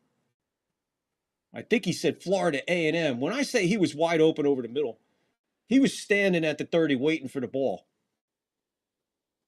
He's standing right there, standing at the 30. The guy makes contact after he turned and hit the 25. Probably marking it at the 24-yard line of Seattle. So Rams right back with a huge play. 55-yard scamper for Seattle. And here's a 48-yard bomb from Stafford to a rookie. Play clock is showing zeros. 1st and 10. I'm not sure exactly what happened there. We're back in the booth with Michaels and Herb Street instead on the field. Could we get the call here? Stafford asking for his players to calm down so he can see what's going on here. There's a stoppage in play. I have no idea why.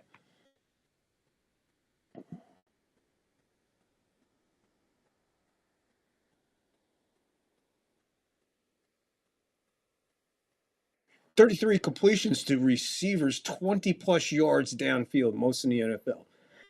So he's completed 33 passes of 20 or more yards down the field. Okay, 1st and 10, 11:20 to go on the game clock. First down that's a gain to hand off to Williams. We got a flag again. 11:15, still no explanation of why we had a stoppage of play. We got a holding against the Rams. Still first down. That'll back them up. It'll be a 1st and 20 with 11:15 to go in the third. 1-point lead for Seattle. 77, Jackson, who left earlier, is back in the game. Called on the infraction. 1st and 20, clock running. We're going under 11 minutes in the third. 1-point lead, 14-13. Seattle over the Rams. Battle for a lot of things. A lot of things. Snapping this one at the 34-yard line. Flea flicker off to the screen. That's Ferguson. Ferguson finds his way to probably the 18-yard line. Big gain there. Gets a huge chunk of the 20 back. 16 yards on the gain, bringing it to a 2nd and 4 after a 1st and 20. Flea flicker worked. Ferguson's just sitting there waiting for it. By then, it would look like a fire drill with only open windows to jump out of. Play action. Stafford rolls to his right, keeps rolling. Now he's going to take off, and he'll get bumped out. Bring a 3rd down. No gain. Unless they give him a yard. If they give him a yard, they like him. We're under 10 to go in the third quarter.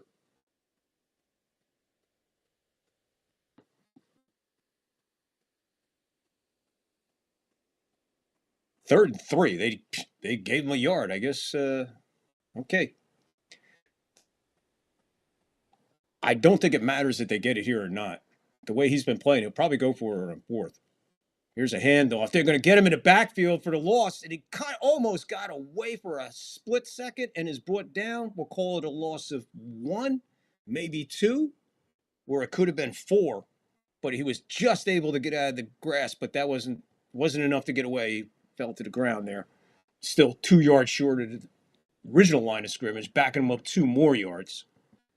Again, big defense for Seattle here, man. As you see on that replay, that was literally what they call an ankle tackle. We're under 9 to go, third quarter. Here is Mevis. Mevis the Pevis. Mevis the Venus. A high snap. It got off. It's good. What? Flag is down. I'm not sure if any of this is going to count. It's going to be a false start. That's why everything was really weird on that. Snap was really high. Like no real rush, but a rush. I don't know. That was weird. Let's see what happens here. Yeah, it's false start on the center. Now can Mayfay do that? No, he didn't touch anybody, so he can do that. Backing it up to 41 yards now.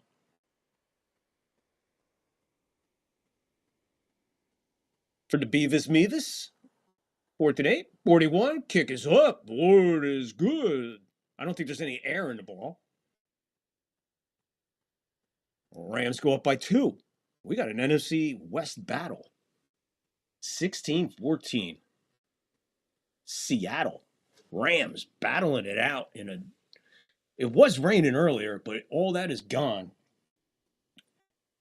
Paying attention to the goalpost there, just in case I had to mention it. No, the wind is pretty subdued. So, turning into a weird night out there in Seattle. I see that Lockport has joined us. Lockport, what is up? Let me catch up to you being here, because I've been rambling, doing a play-by-play. Sorry. Even Lockport excited to see Johnny. Man, yeah, how about that? How about that, Lockport? We got Johnny Basement in here, man. That's amazing. Okay, let's see. Johnny giving us a little update here. Rangers and Blues are tied. And the Knicks have won again. So the Knicks raising the World Cup. That's...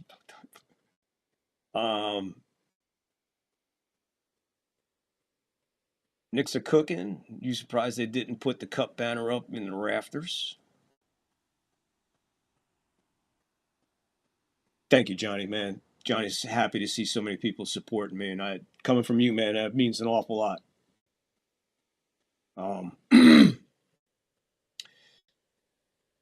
So Lockport's asking me about the banner thing. I know that was a big thing, but I'm not into basketball. But I don't. It's what I have. My theory on it is no, I wouldn't.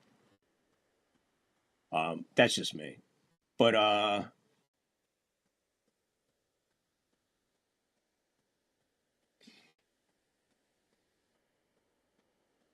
right, that's the most. That's where I'm at with it, Johnny. In a way, you know, I get it, but I don't want the Yankees putting a fucking like a World Cup banner up if the U.S. You know what I'm saying. But anyway, we get off to that. We get Lakers and Bucks, both raised banners. Knicks really should have. I did not know that. Yeah, I agree with you. Boys worked hard for that cup, but the ultimate goal is the finals. Got that. Good, man. Cool. Bam. Love that, man. Johnny and Lockport having the convo. That's what it's all about, man. It's what we're here for. Like we said earlier. 8:37 to go, third quarter. Here's the kick. This one's going to go out of the end zone, past the drop zone. Ball come out to the 35.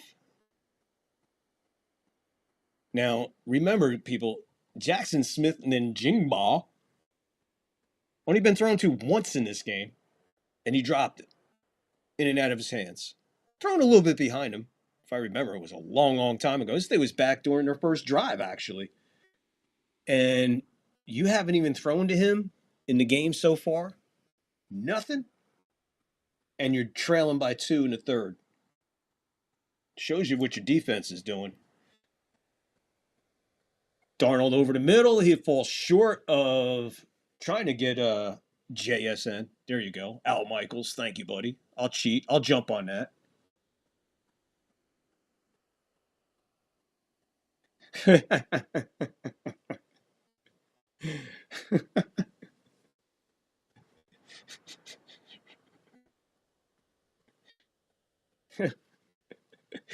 Johnny, yeah.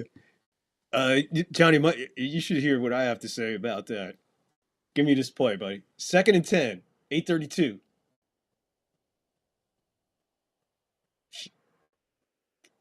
No, they're going to back it up another 5 yards, man. Seattle having problems firing on cylinders here with the offense. Looking at the official now, it looks like the wind is picking up as his pants are dancing. You make my pants want to get up and dance. You make my pants want to get up and dance. Anybody know that song? Anybody know that band? Johnny, I said the Mets are the only team in Major League... No, let me take that back. The Mets are the only team in professional sports that when you go and sign a contract there, you also have a HOA. It's a gated community now. Pass is caught over the middle. Darnold finally hits his man. Finally hits Jackson Smith Njigba. Pretty big gain there. And he even stumbled as he came across. And they're right dead on the 50-yard line now. 1st and 10. Going under 8 in the third. Quick pass out to Chardonnay. Big open field tackle. He was the only one there. It looked like Coop ran past the block. I have to see the replay, but Coop was standing there. I don't know which replay this is going to be. Yeah, right here. Yeah, he let him go. I don't know. It was just a busted play. Somebody missing assignment. Something crazy happened there, but that was pretty bad. Move it back behind the 50. They're back and snapping this one on their own side of the 50 now. 2nd and 10. 7:25 to go. Long time to hand that ball off to Chardonnay. So Chardonnay not really being able to get anything going, but look out when Walker gets to the outside, or Walker. Why did they keep? I don't know. I get it. Running back by platooning these guys. It's like Chardonnay doesn't have snow tires on. But yeah, they have an HOA when you get there. It's like, hey, if you don't want to win a championship, but you want to make a lot of money, come play for us. Mets are a joke. You got all that money and you got a pathetic team that can't even make the playoffs. Darnold. Oh, it's intercepted, and this is going back the other way. Unless Darnold can get there, it's going to be a pick six for the Rams. Ah, where are they going to mark it? They're going to mark it right at the 1-yard line. He was inches away from a pick six and got taken out. Darnold just bad choice, bad pass, horrible, horrible pass. Let's see if I can comfort any defense for Darnold on this one. No, he just totally missed it.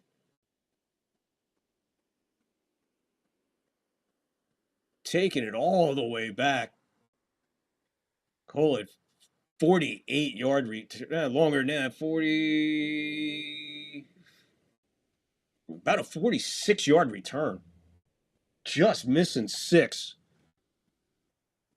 Looks like the Rams are going to walk right in here. 1st and goal. 2nd turnover for the Seattle Seahawks. 1st and goal, 6:34 to go. They are at the 1. Here's Corum up the middle. He ain't going to be denied. He falls on the goal line. Touchdown. 1 play and they're in. Crowd is dead silent now, man. Taking them out of this is massive, huge.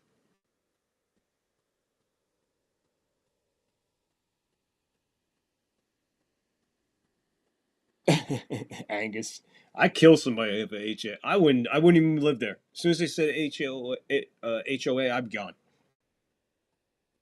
They would, yeah.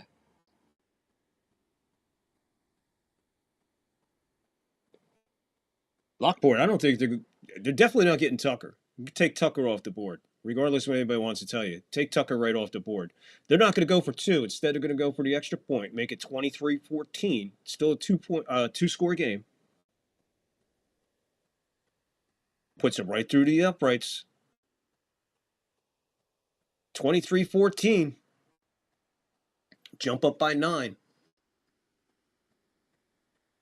Big, huge, massive turnover by Darnold. Not the time to do that.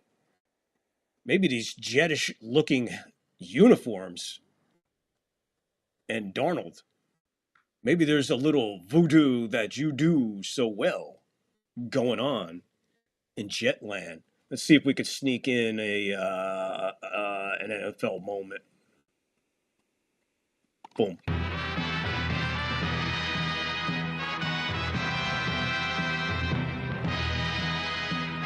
In the 4th quarter, Lydell Mitchell tied it for Baltimore and set the stage for one of the sports. Oh, shit. I'm sorry, guys. I already played that one. My bad. We're not going to do a repeat. I hit the wrong one. That's the one I wanted to do. Son of a bitch. All right, we have to wait till the next commercial break. God, sorry, guys. My bad. Anyway, the Colts won. Colts beat the Dolphins. Of course, if you were watching earlier, you already know that. That's why I'm not going to... I don't repeat myself. That's another thing. When you watch the halftime show, when you watch the Angus clip at the 2-minute warnings, when you watch the 7th inning stretch clip, when I do the baseball, you're never going to see a repeat. Never. Every show will have its own unique clips. For sure, for sure. Hit that like, hit that follow, hit that sub. Get involved in this conversation going on over here between everybody talking Knicks. They're talking, what else are we talking? We're talking Knicks. We're talking Yankees. We're talking Mets, HOA requirements of what it takes to, when you apply for the Mets, the first thing, if they see that you are a Yankee, Yankees have a cut date. In other words, a year number or a salary number. They'll find that and they'll go a few dollars over and they'll sign them. And then not make the playoffs. But, hey, that player is going to make a ton of money and just have to hang out for 162 days. Beautiful shot of Seattle. Seattle looks beautiful. Never been there. Anybody ever been there? I always like the Mets, as I have stated many times. McCone is doing wrong trying to be like, yeah, I know you're a Met fan, and I'm just not. I can just as a Yankee fan, and I get it. I don't care what the Mets do. Mets could sign Judge tomorrow. Honestly, I wouldn't care. Okay, I've had Judge all this time. Do I have any rings? No. Okay, go to the Mets and finish your career out there, man. You want a shot at a championship? You do what Diaz did. You pack your fucking bags, you get out of town for $3 more million than staying in that fucking cesspool. When you got guys like Soto, dude. When you got a guy like Francisco Lindor, you got issues with Lindor, man. You got problems, man. Like I said earlier, you got a problem with Lindor. That's like having an issue with Judge, man. What the fuck are you doing? Darnold looking to come back after that. Basically, we'll call it a pick six. But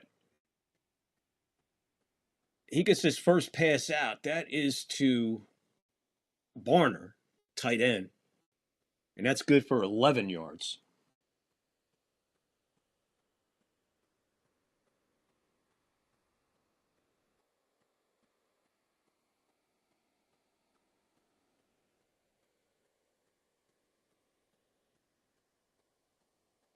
You were right, Johnny. The NFL films, yeah. He gets smacked and this one falls off the fingertips of the Ram. Just almost intercepted again. I didn't see who the Ram was. Number 50 or 55. Let's see who this is. Let's see what happened here. I'll get back to Johnny's comment because I really liked it. He goes back. Everything looks clean. 40 comes in, hits him just as he delivered. That's what happened. Ball came out like a helicopter. I was wondering what happened there. That's Spives or Speeves, whatever his name is, on the hit on Darnold. 2nd and 10. Darnold back. He's got time this time, and he hits his man. There's Njigba starting to warm up with Njigba over the middle. Another first down, move the sticks plus. First down plus about 14, 13 yards on that gain. And they're going to snap this ball on the Rams side of the 50. Johnny, you got to bounce, man. Dude, thank you so much for coming and hanging out, man. Please, the best to your family. Happy holidays, my friend. I love you to death. And thank you for everything you do for me and encouragement. Appreciate you, Johnny Basement. Thank you for bringing it in. Boom, boom, boom, boom, boom, boom, boom, boom, boom. Johnny B, thank you so much. Thank you so much, my friend. Quick question before you go. You ever been in a cockpit before? No, sir. I've never been up in a plane before. You ever seen a grown man naked? We ask everybody that, Johnny, that comes in. It's one of the questions we ask on the third floor when first-timers show up. Just want to keep you in the loop, buddy, and make it official on the 3rd floor when you show up. So there you go. We asked you the golden question. 1st and 20, 5:15 to go, 3rd quarter. 23 Rams, 14 Seattle. 1st and 20, they are back on their own side of the 50, snapping this from the 47. That's going to be a handoff to Walker. He's going to dance a little bit, get past the line of scrimmage. He'll fall for a yard. Call it 2nd and 19. If you want, we can be real nice and call it 2nd and a long 18. But that's a solid 2nd and 19. Johnny, again, happy holidays, my friend. Your family, everything. God bless you, my friend. Stay safe out there. We'll see you soon, too. I'm going to be popping in whenever you're on, and you feel more than free to come in here anytime you want, my friend.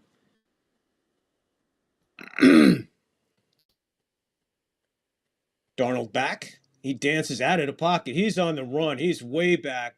Flips this one out to Walker. Walker's coming towards me on the field. He's got a little bit of room to run. He's back on the Rams side of the 50. Bring him down at the 47 of the Rams. He'll cut into that big chunk of 3rd down and 14 now. That was disaster. And it's a good thing they gave it to Walker because, man, this guy coming back across the field. When he hits open field, he's running downhill fast, man. Fast. I'll bring it to a 3rd and 14. Doesn't sound like a lot, but that's a massive move, being back on the other side of the 50. Up around the 47. Probably try to take a huge chunk out of this. Shotgun. Darnold in the backfield alone.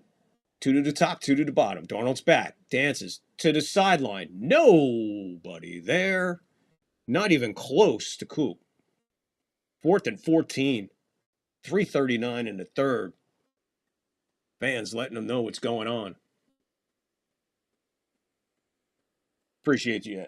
Appreciate you.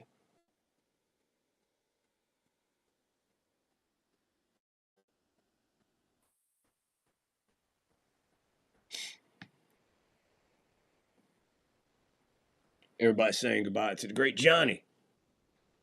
Here's the punt. Dixon gets it off. Good punt here, going way back. It's going to go out. Let's see if I could call this. I'm going to say the 22-yard line. Let's see where the ref stops. Here he comes. We're going to have to wait till after the commercial break. In the meantime, in a commercial break, let's take a quick pause. What do you say?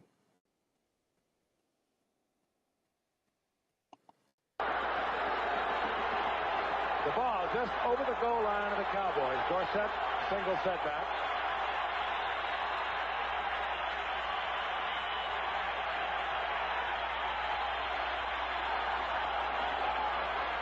Big opening for Tony Dorsett. Look out, he's got great speed. 99 yards and a half. Dorsett down the sideline. Stays in bounds. Can you believe that?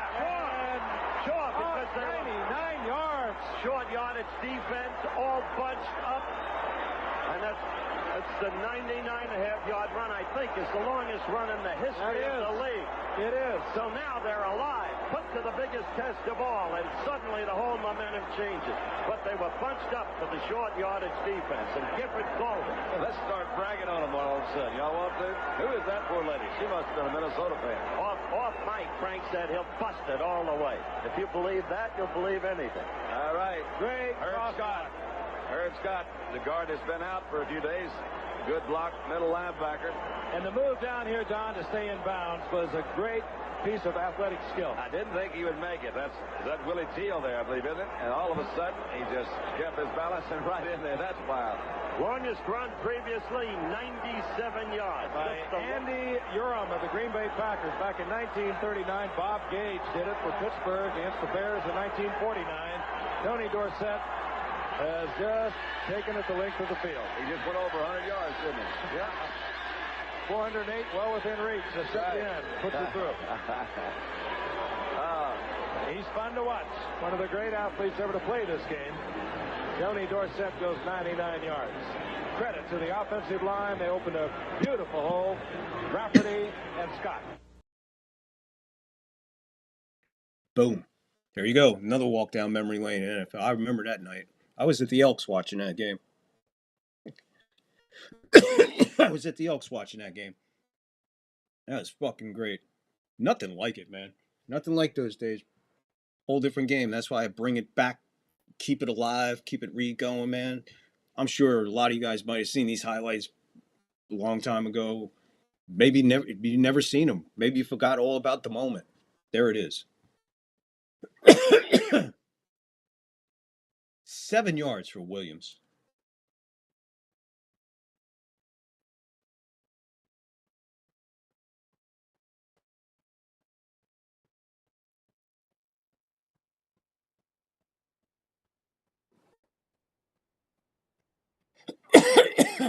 There's going to be 3 NFC West teams in the dance, or do the Lions get in?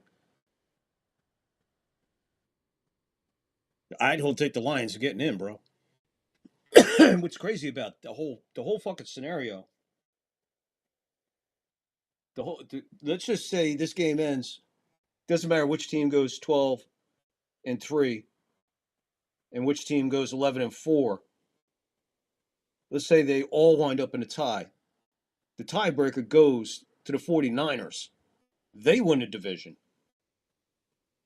And probably the number 1 seed. Not only that, these 2 teams become wild cards. And then I know as a Bucks fan, I have to take this. I'm looking at one of the matchups is right here in front of me. If one of these teams don't win that division, I'm either contending with Seattle and the Rams, or I'm contending with the 49ers and Seahawks, or I'm contending with the path in the National Football Conference there, the NFC, is by no means, man, it is not going to be a cakewalk. It's not going to be a cakewalk. Tampa's probably going to wind up getting embarrassed in the playoffs. Stafford back. Plenty of time. Pass caught by Williams right at the 35-yard line. Be 2nd and 5, 2nd and 6.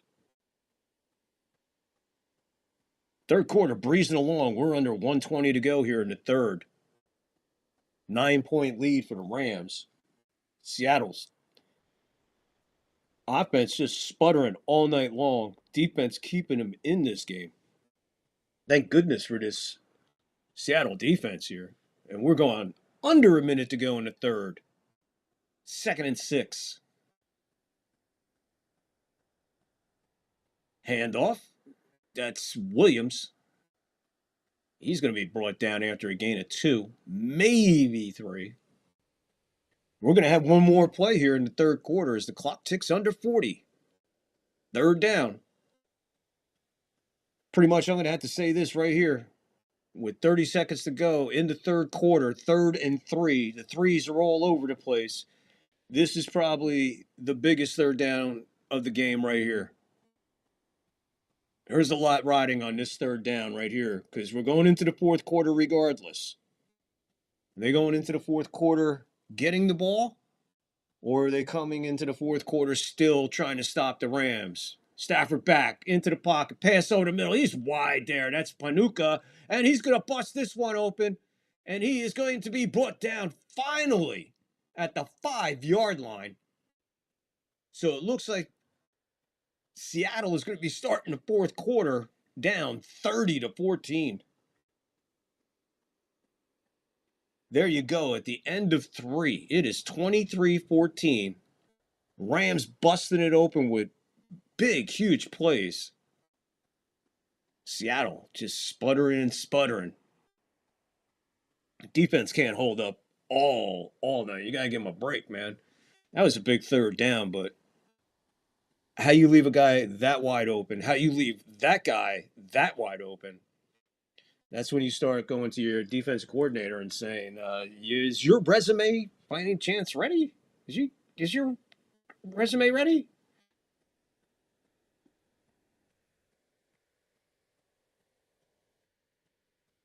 Lockport, that's a very valid point that we beat Seattle.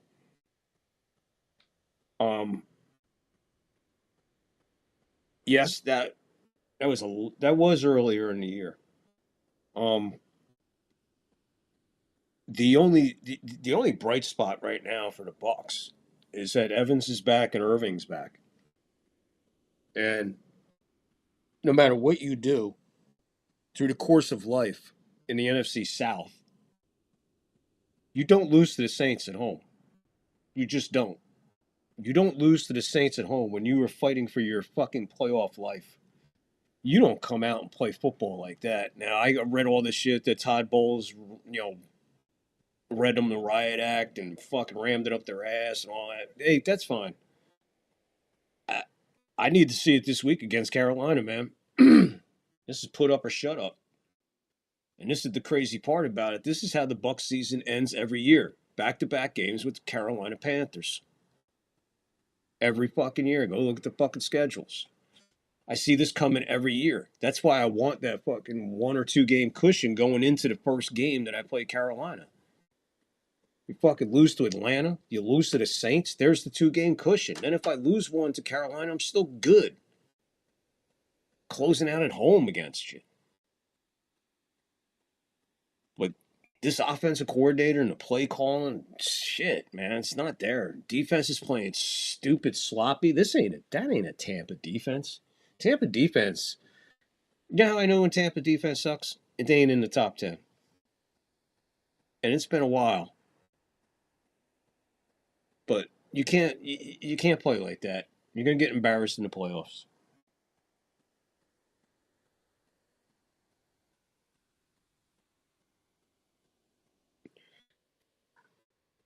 So here we go. Winner controls the path to the NFC number 1 seed. Seahawks clinch a playoff berth with a win. First and goal. Meantime, inside the 5, handoff. That is Williams. Give him 2. Mark it down at the 3-yard line.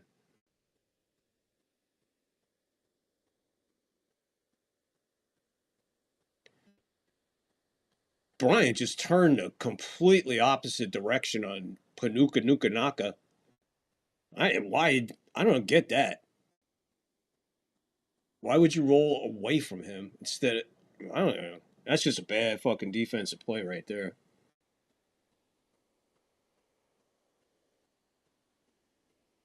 .480 yards in the last 3 games for these guys. So here's Williams. He's going to find end zone, maybe fighting. He's still going. No whistle. Finally a whistle. I don't know. We're going to mark this. He was at the 1. He was at the 2. He was at the 1. He was at the 2. He was at the 1. Let's see where they finally mark this as we go under 14 minutes to play. Solid hitting.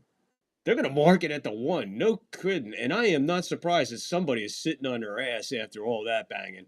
And that's Bryant, number 8 for the Seahawks. He finally takes a seat. Without a doubt, man. The hits on that play that we just watched, or you didn't watch, which I'm trying to tell you, was 13:51 in the 4th. In the game, in regulation.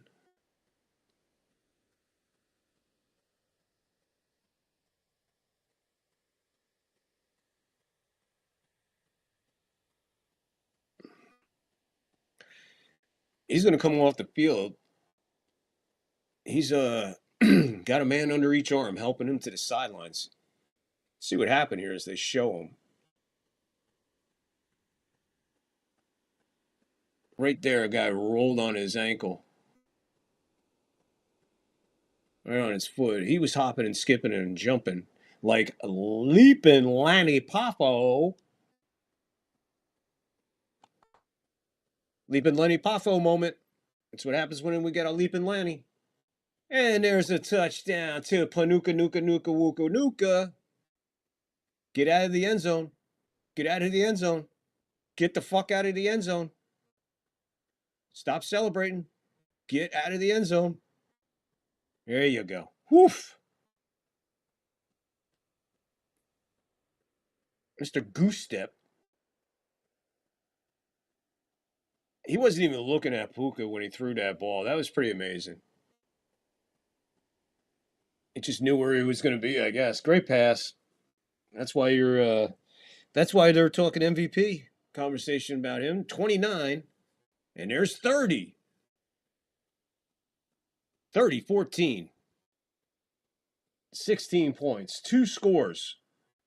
Cushion for the Rams, and they're making a statement here. Let's put it to you this way, folks. Not only are they making a statement, they're making a statement in Seattle. That crowd is dead, dead, dead. They've all but given up.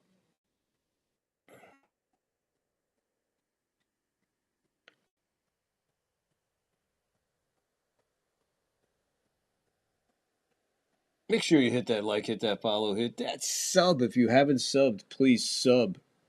Crap on there. Rumbleland, hit that follow. Rumbleland, we have a 3rd and long on Rumble, man. We need 37 more for 100. 37 more for 100 on Rumble. 18 away from 100 on a YouTuber.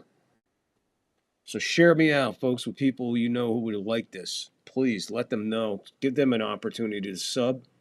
Give them an opportunity to like. Give them an opportunity to get into this live chat, which was on fire tonight.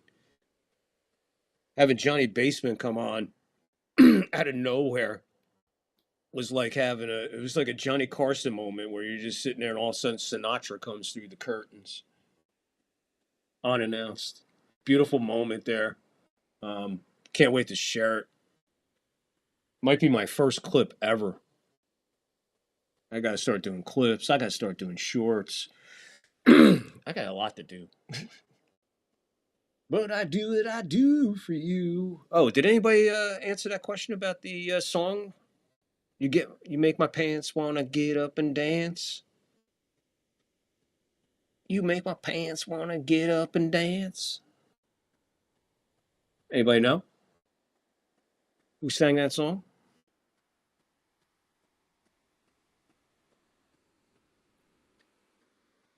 You make my pants want to get up and dance. You make the whole world want to say wow. I make my pants want to get up and dance. No? Come on, you got to know who that is. Where's all my stoners out there?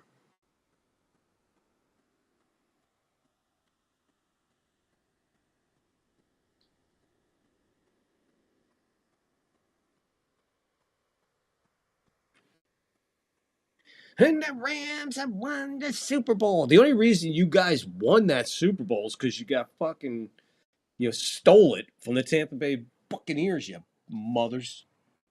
Everybody knows it. That was Tampa's year. That was going to be the first Super Bowl. That was going to be the one. But nah. He didn't catch it. Oh, he caught it. No, he didn't. Oh, he caught it.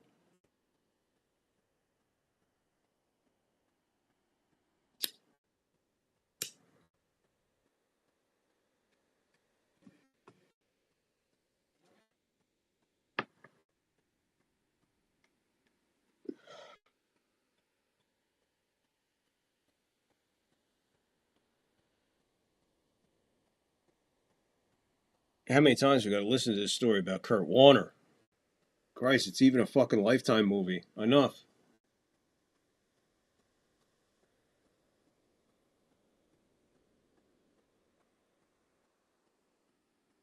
First and 10.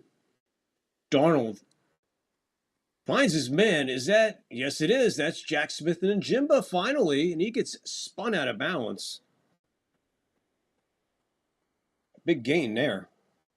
They're going to have to move fast, and I move fast. They need 2 scores. They need 2 touchdowns and 2 2-point conversions just to tie this.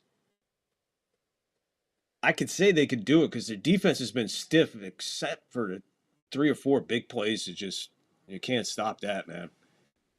Darnold finds his man again, and this is Njigba. He's throwing punches on the sideline. Goes unpunished. 2nd down and 1.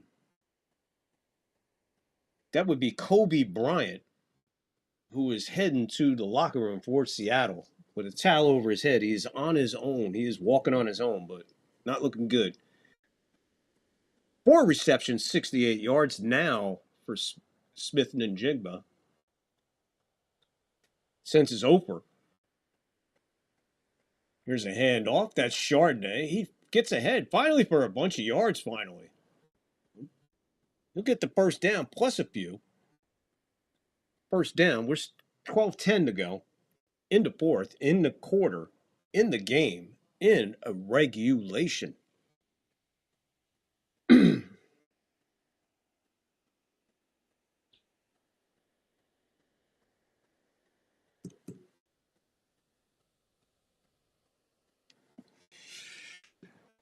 First and 10. They're at their own 27. Walker trying to get to the outside. Not this time. He still manages to get pretty close to back to the line of scrimmage. We'll call it 2nd and 11. Got 11:40 to go.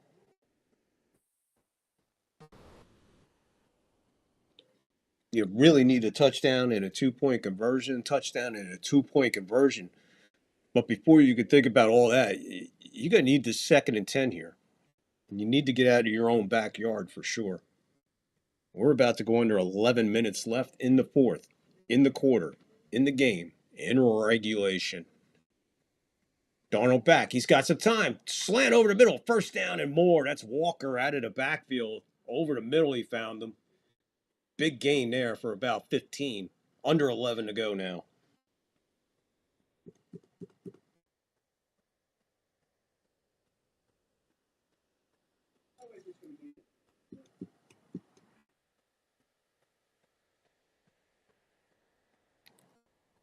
Angus clip coming up. 2-minute warning.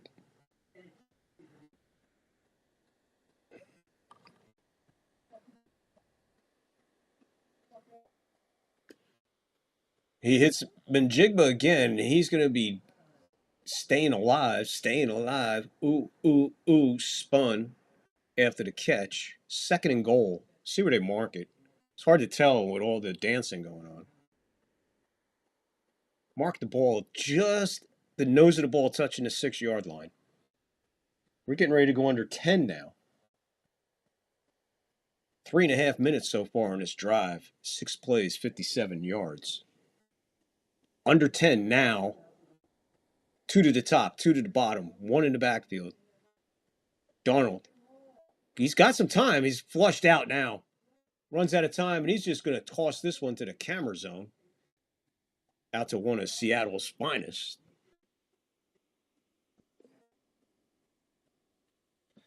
Lockport, I am not into college football the way I used to be. To me, college football is an absolute joke. I'm sorry, that's just the way I feel. I get it, Indiana's a big story, but there's so many other stories. You got James, whatever. I hope James Madison wins it all. That's how much. What shot do I have? Do I have any shot of that happening?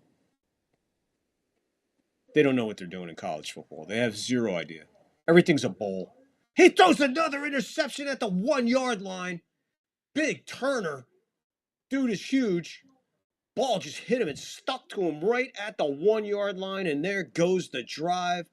There goes probably the last opportunity to get back into this game. Forget him catching the ball at the 1. He proceeded to go upfield so he gets him out of the danger zone.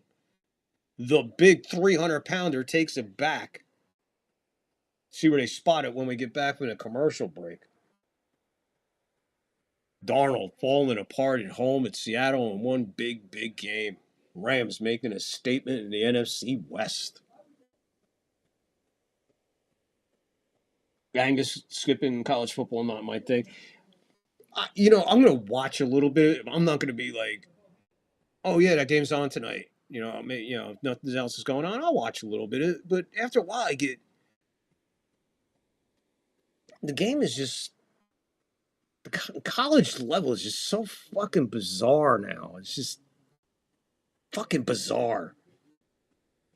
Back in the day, man, you had forget about it. I lived too much in the past, I guess. It's like, I'm all for change and shit. but you make it worth it. What am I watching?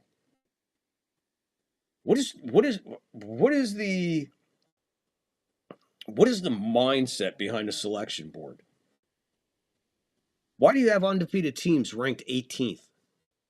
Why do you, that's not their fucking fault. Make the fucking schedule a fucking schedule instead of fucking number one team like Ohio State playing Bob's College, playing River Valley Prairie Creek University A&T.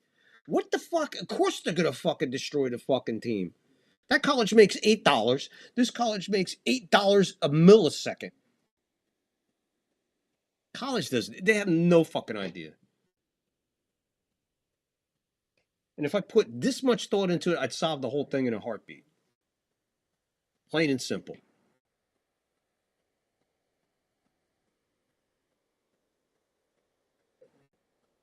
Rankings make no sense. Points, this, AP poll, coaches poll, writers poll, poll.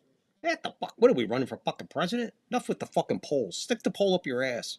Move on to the next thing.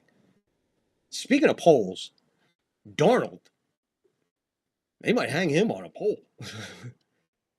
This big 300-pounder managed to get like I'm going to call it a 10-yard return. Let's see. Gets it right at the 1, takes off. Let's see where they marked this ball. At the 11.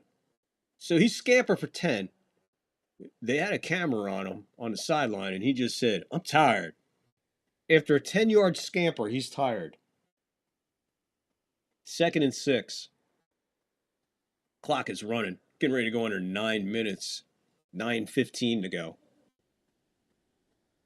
Darnold he's got to reset all 3 turnovers tonight in Rams territory. That is heartbreaking. They're snapping this one at the 15 now. That's Corman. Maybe he got back to the line of scrimmage. It's 3rd down either way. 8:50 to go in the quarter, in the game, in a regulation. 3rd and 6.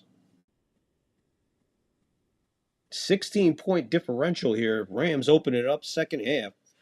Their offenses look good all game, with the exception of sporadic signs of incredible defense by Seattle, but just not able to close the door on them inside the red zone, or being when you get picked, when you make an interception and they get the ball to 1, is not make the defense any easier. Stafford throws this one to the sidelines in Akuka. He becomes defense, smacks the ball away from the almost interception. 4th and 6, 8:18 to go. So we'll call it like it is. 8:18 to go. Seattle getting the ball back here. They have all their timeouts. They are down 16. They have been able to move the ball a little bit better in the second half than they have in the first half. However, they had any shot at this game, they're going to have to score within the first 5 plays, wherever they get the ball. Doesn't matter where they get the ball, they got to be in the end zone within 5 plays.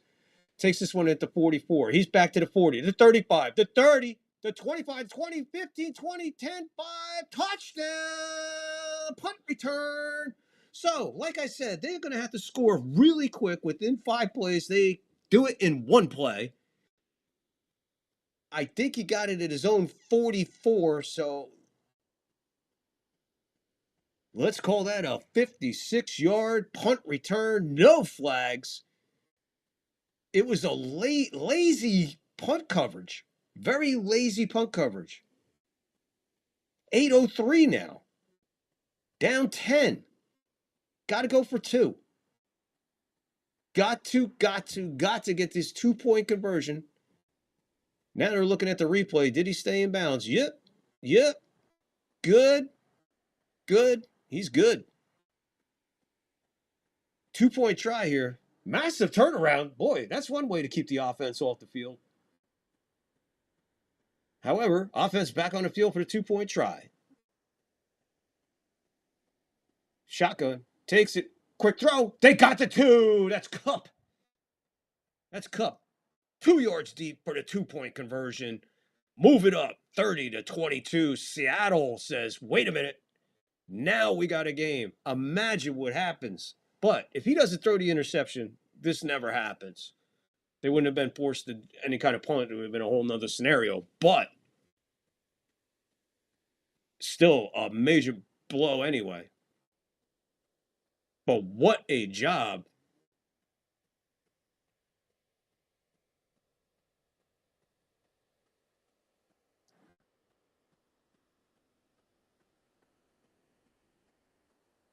They brought Kupp in motion.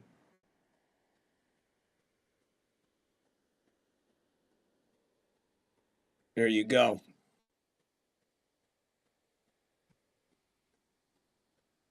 Caught it right with his thighs, basically, that 2-point conversion. 8:03 to go in the fourth, in the game, in regulation is back in play.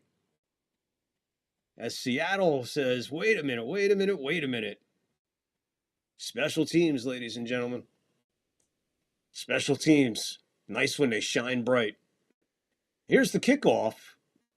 This will land in the landing zone. He bobbles it. Picks it up at the 9. Out to the 20. Smothered at the 22. Smother City.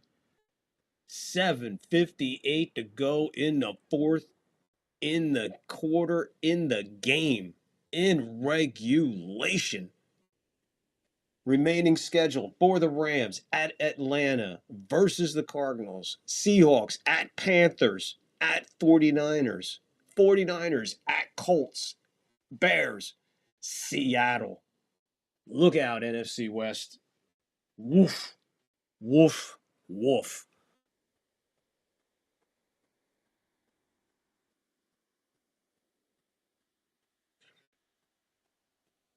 Makua gets a short gain here. It'll be second down. Clock running. Defense needs a big stop here. Big defensive stance here.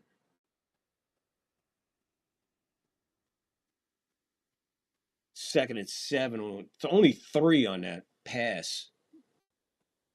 There's so many blowout scores due to lack of competition bounce, especially with the top. Yeah, it makes no sense. The schedule makes no sense. So you can't tell me this is the best team in the fucking nation when half the teams they beat don't even fucking have a population of what they have in a parking lot for their employees.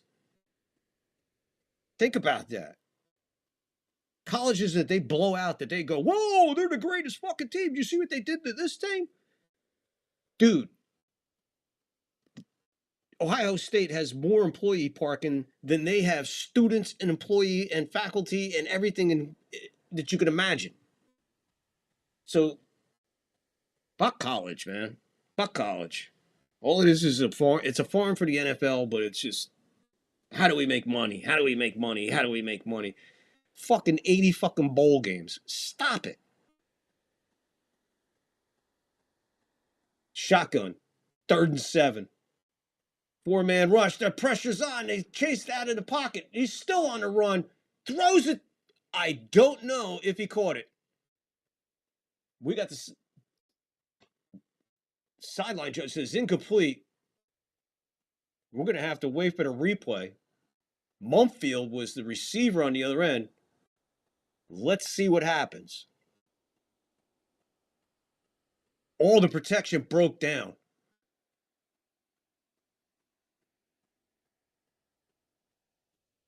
That's not a catch, ladies and gentlemen. That's incomplete, so we're not even going to sweat that. They're punting, so big stop for the Seattle defense. Like I said, they're playing sporadic tonight, but this is a good time to sporadic. Here's the punt. Not a good one. It's going to go out right at the 39.5-yard line. I think I can call this one. 7:02. Rams 30. Seattle Seahawks 22. Right back in this game after a massive punt return for a touchdown. Pop-Tart Bowl. I'm going to tell you, Angus.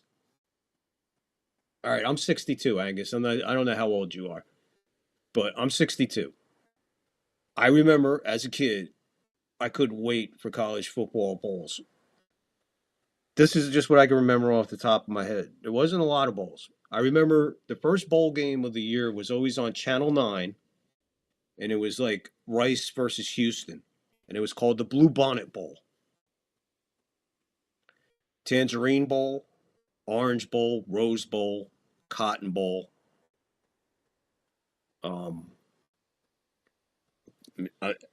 It's off the top of my head. Fiesta Bowl.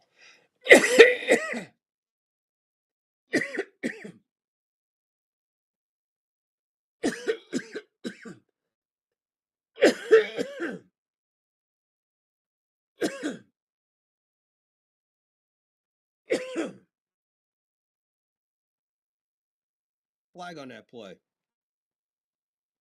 We got offsides defense. I swallowed wrong. Had nothing to do with any THC factor. I swallowed wrong. It was a toss. I'm going to call it now. Darnold under center. Play action. Flip to Shatfield. Shatheed, the guy who just ran it back for the touchdown on a punt. That's who they lateraled it to. He comes all the way back across the field for a big gain. Flag went down. They said, hold on.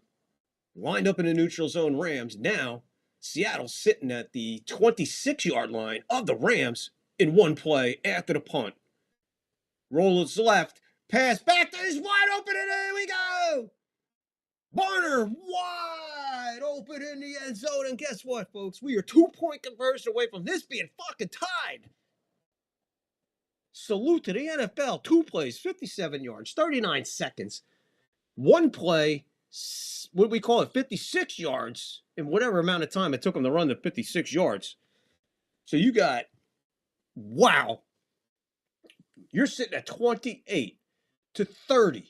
6:23 to go in the fourth, in the quarter, in the game, in regulation. Another 2-point try. Absolute, but not as much as a must as the last one. This, if you don't get this 2-point conversion, okay. You trust your defense enough. You just shoved it 3 and out. Got a shitty punt. Came back and scored inside of 3 plays. If you miss this 2-point conversion, get another stop. Wherever you get that ball on the punt return, you're going to control the clock and look for the field goal because a field goal still wins it. I.e., Atlanta Falcons against the Bucs on Thursday night. Falcons, i.e., on Thursday night versus the Bucs. 2 2-point conversions missed. 4 points off the board. They still come back and win the game.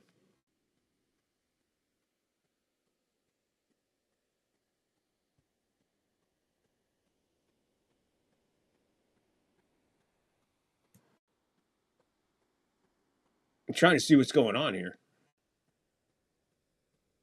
Was that the play or was there a flag on that?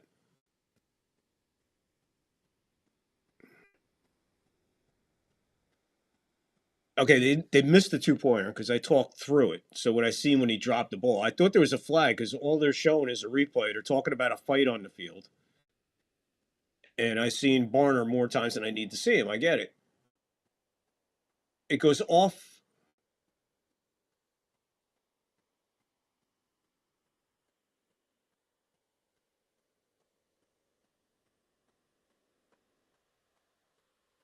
Okay, hold on here.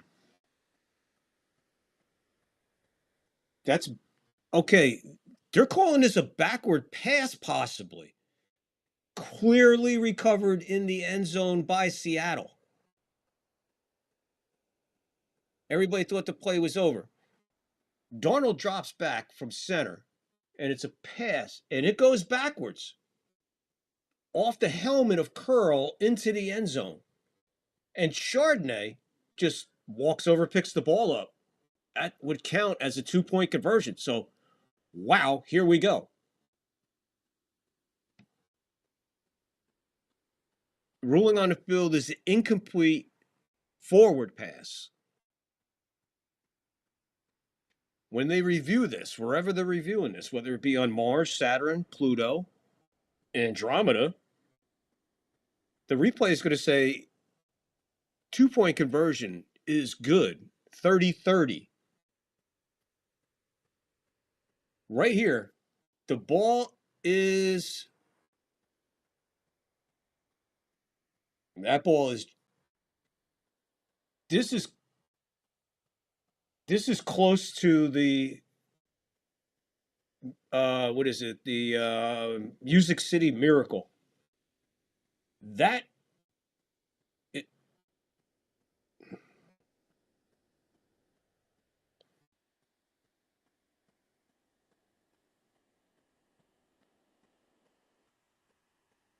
the recovery is clear.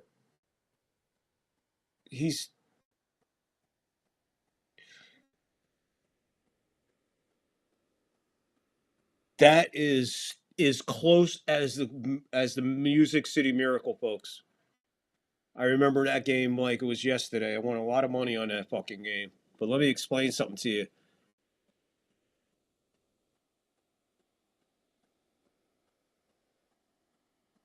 Backward pass. It's a good 2-point conversion. We are tied at 30-30. Seattle just bounced back from 16 points in a heartbeat. In a heartbeat. And you talk about crazy NFL plays, ladies and gentlemen. There's one for you. It is as subtle as you can imagine. There it is. Ball's released just inside the 4.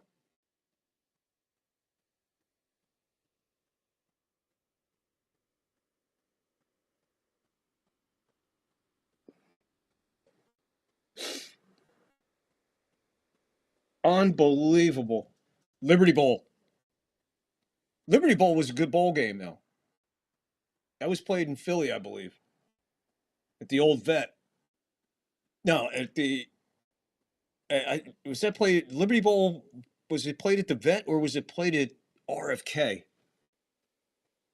Good question there. I enjoyed the Liberty Bowl because that was a local one for me.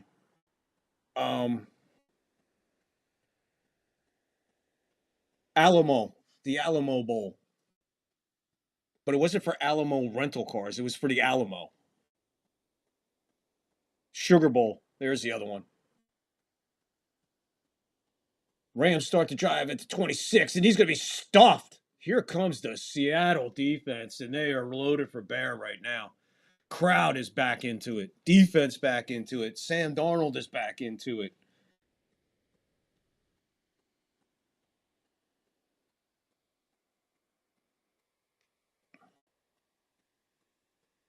Second and 8.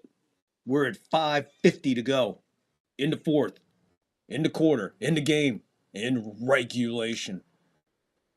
30-30. Second and 8. From their own 27.5. Stafford in the backfield. Get it off and up.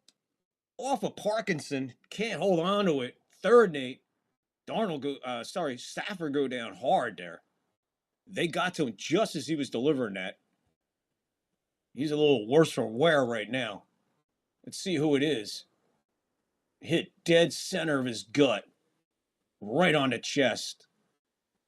Probably took the air out of him. Maybe forced that ball a little bit higher than it wanted to be. With that big son of a bitch breathing down on you. 3rd and 8. Big defense right here for Seattle. Can they do it?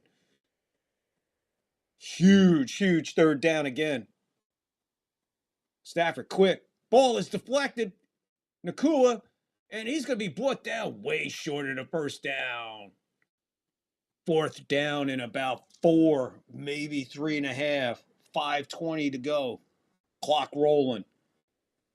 Rams offense coming off the field. Another 3 and out by the Seattle defense. Look the frick out.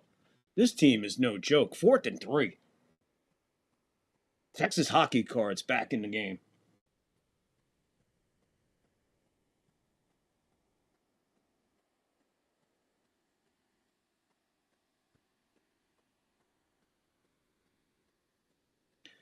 Here's the punt.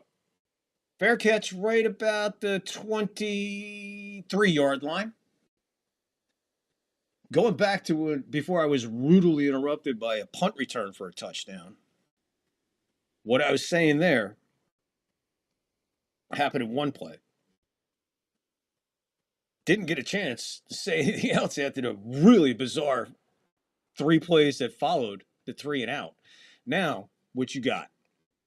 I was trying to explain, if they missed a 2-point conversion, which they did and didn't, but did, it was okay at that point of the game because of what you just saw. Because of what you just seen. You seen that Seattle defense just do 6 downs and out. And with that, full array of timeouts, plus the 2-minute warning. Don't forget, 2-minute warning means Angus clip. Don't miss the Angus clip.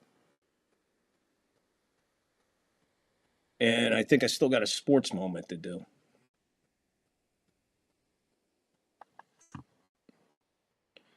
Let's see.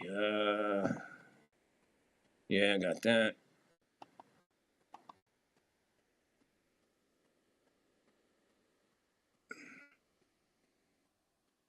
Yeah, I already played that one. So I think I got one more sports moment plus the Angus clip. But they didn't, but they did. But they did. Great call. And I don't know who they got in the booth with him. I forget who they have in the booth as far as rec, but we both called it pretty much at the same time when we looked at the replay from above. But nobody said anything about the Music City Miracle and comparing it to that, because that's exactly what that was compared to, except it wasn't across the entire field, which made it a little bit easier to call that just based on trajectory and still come out that close. But that play, you could see he threw it, let's call it where the 4-yard line was. If you took the football sideways, that's where he released it. And then it went off the dude's helmet. If you look at it, same distance from the 5-yard line. So that little void in between is where it was going backwards. That's how tedious and tight that play was. Needless to say, what a finish we are set up for. Buckle the frick up. Buckle up. So here we go. Darnold. 4:47 to go. Play action. Pass. Just misses Smith-Njigba on the outside. A little misfire there by Darnold. 2nd and 10. 4:43 to go. Clock stop. 4th quarter. Game. Regulation. Here we are. You need that. You probably got a deep-ass voice. I hear it all the time. But in person, it probably is a little intimidating. 2nd and 10. Snapping this ball at the 23. This is Walker. He gets get up maybe. We'll give him 4 yards. Bring down a 3rd and 6. Not quite the way you want to start this drive, because you want to control as much as that clock as you possibly can. So, talk about 3rd downs for the Seattle defense. Here comes the first opportunity for the Rams defense on a 3rd down opportunity to try to stop Seattle. 3rd and 7, so give them 3. I gave them 4. 3rd and 7. We're going under 4 now. There's another pass to the side. This is the Njigba. He's going to be short. He's going to be short of the 1st down. Didn't get out of bounds. Clock continues to run. We're under 3:45 to go. 4th and 4. Rams answer with a 3-and-out of their own. Slowing the momentum down a little bit, if not of the Seahawks, at least of the crowd. Crowd is a low hum right now as the clock goes under 3:30 to go in regulation, in the quarter, 4th, in the game. Here's Dixon again. Nice punt here, fair catch. We'll call it the 19. Rams will get the ball at their own 19. 3:19 to go in regulation. In the quarter, in the game. 323-1 when leading by 15-plus points in the 4th quarter. That's the Rams.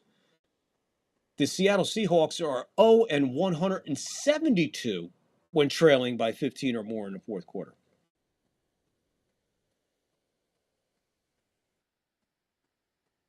The only loss was to the 49ers in 1989, in case you're wondering.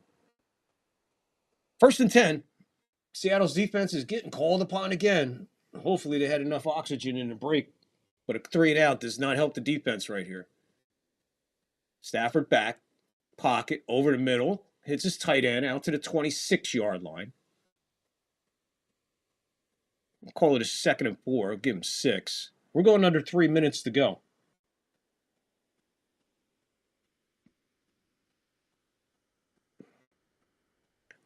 Closing in on that Angus clip. Let's get ready. Let's get the Angus clip ready. I don't want to blow and talk past this one.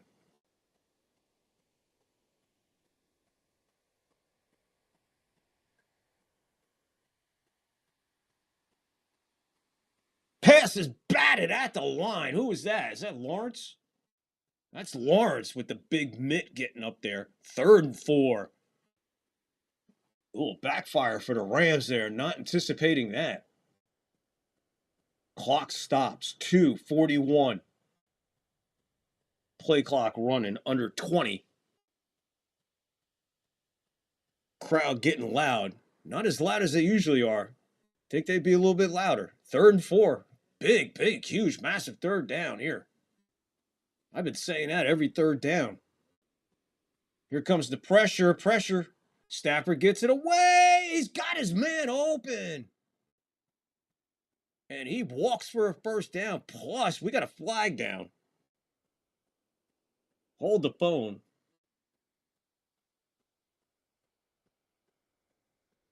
It looks like this is going to be against Seattle. Unsportsmanlike. So somebody on Seattle taunting is really going to cost them. And that's another 15 yards added on to that massive gain there.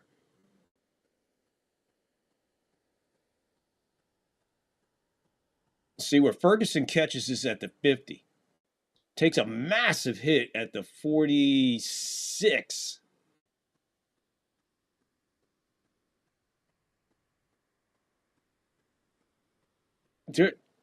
Unnecessary roughness on the tackle on a defenseless receiver. What? If that's the call, that's a horrible fucking call right there. You can't, no, something's wrong here. How is that? How's he took a... Ah, man, that's a cheesy play. You can't be throwing a flag and making a call like that in a game like this, man. Oh, man, that brings up all the way to the 31 of the Seattle Seahawks. There's some holding on the outside. No flag as of yet. He scampers for 9. There's the flag. Holding was blatant.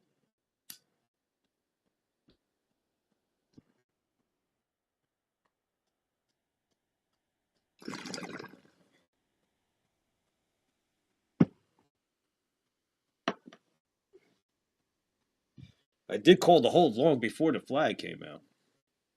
Boom, right there. Right there. I mean, Jesus.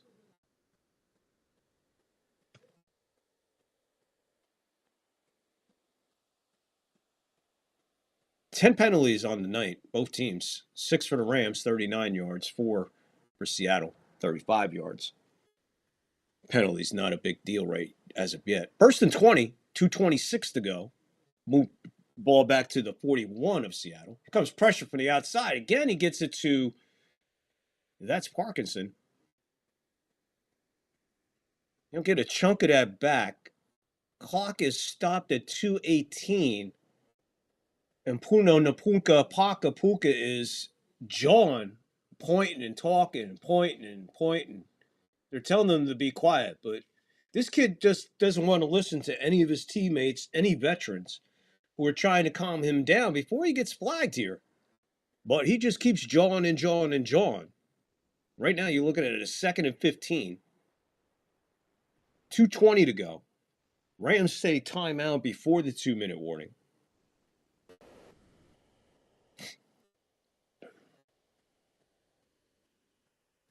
Puna Napuka Puka Paka back on the field.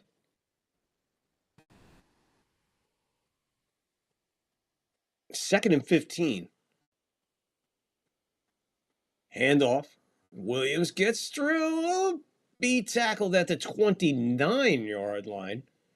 Another 3rd down. Seattle takes a timeout here. Their second timeout. So this is exchange of timeout. Somewhere I missed the Seattle timeout. Rams with 2 left, plus the 2-minute warning. Seattle 1 left, plus the 2-minute warning, which is 15 seconds away. The Angus clip hanging on. We're going to run it for you. 3rd and 8.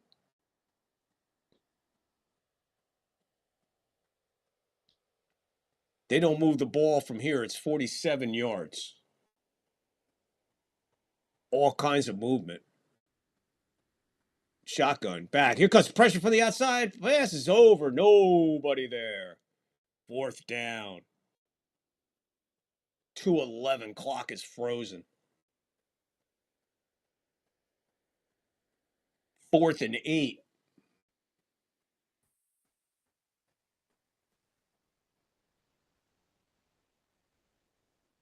So Mevis the Beavis, or Beavis the Mevis, hasn't missed all year since they brought him here. This guy is about the size of Connecticut. We're number 92. 3 for 3 tonight. 48 yards. Kick is up. Kick is no good. He missed it. The kid misses it as they couldn't put a bigger whammy on him. A whammy jammy whammy jammy. The Al Michaels curse. 2:07 to go. 1 timeout for Seattle, 2 for the Rams. Hold is perfect, snap is perfect, and just yanked it wide right. Way right. Once it started heading towards the right, it just drifted, and gone. Seattle dodges a... Wow, what a bullet that they dodge.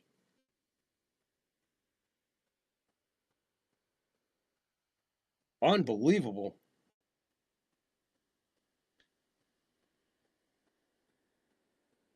So here they come. 1st and 10. They get the ball right where they missed the field goal from. So they're going to snap this at the 38-yard line.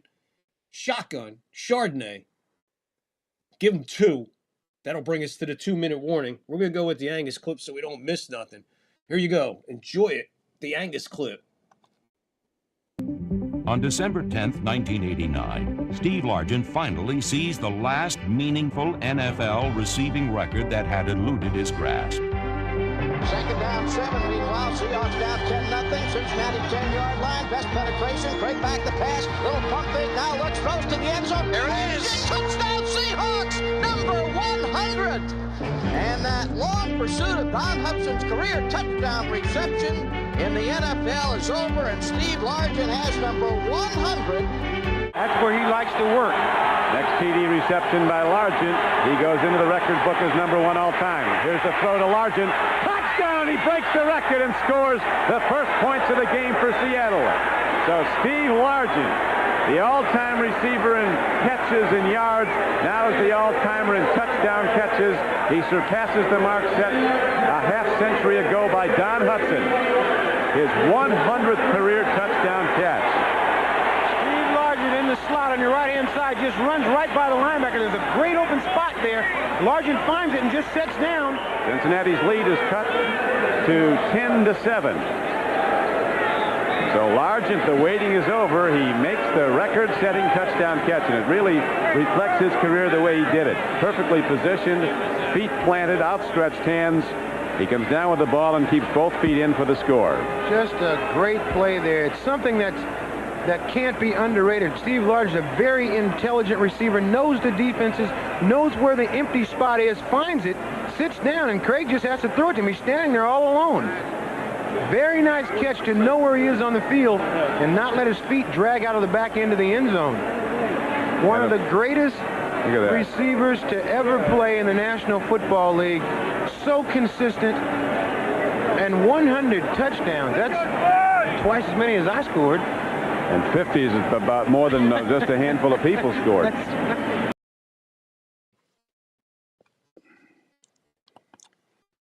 Okay, we're back, and we got major development in the game. Sorry about that. I had to fucking go to the bathroom. We have a 3rd and 17. 1:54 to go. Darnold was sacked after an absolute jailbreak. So 6 seconds off the clock since we came back from the 2-minute warning. And it winds up at a 3rd and 17. They're at their own 31. Long way to go here.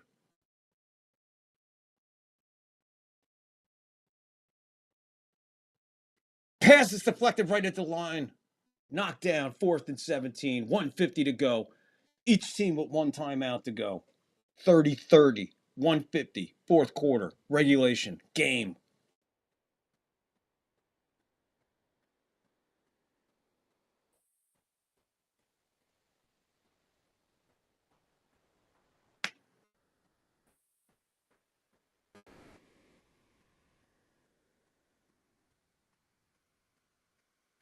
Sack.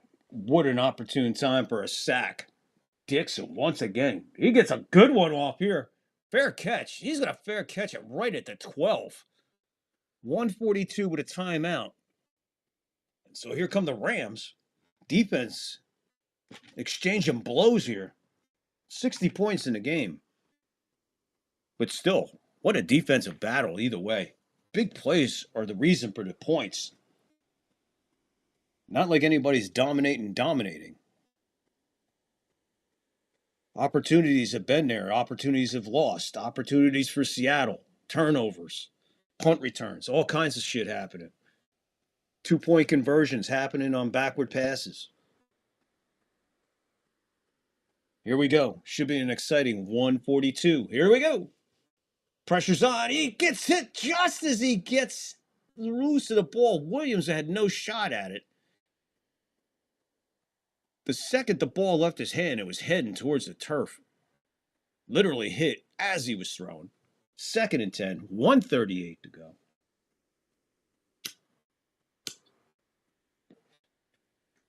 What a game to call. 2nd and 10, shotgun, pressure, up the middle.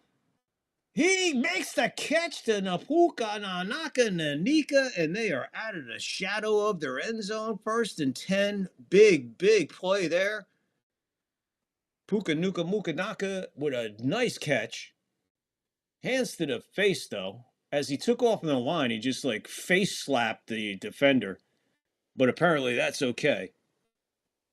Here comes the pressure on the outside. Trying to see who that was for Seattle. Just came untouched right through the line. 1:06. Clock stops on the incomplete. 2nd and 10. Intended for Manuka. But absolutely no way in hell anybody was catching that. 3rd straight game for Nuka Naka. 150 yards receiving. CeeDee Lamb with the current longest streak. 2nd and 10. 1:06. Snap this one at their own 39. No pressure. Pocket collapses all over him. Big play over the middle, and Mumpfield is going to win the battle. It's a 3rd down and a yard, and we got a player down. We're going to call it 3rd and inches. I'm going to call it 3rd and a yard, or at least a half a yard, not inches. Not on that spot. That cost Seattle their last time out, unfortunately, the injury.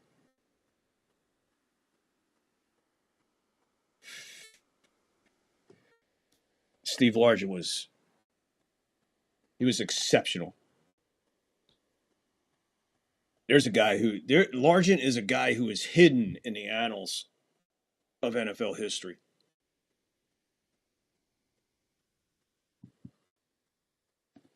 He was very special off the field, too. He was very important in Seattle. Didn't he win something, a mayor or a councilman or something, Largent? Didn't he run for, like, congressman of Washington? He's a congressman now or a senator or some shit?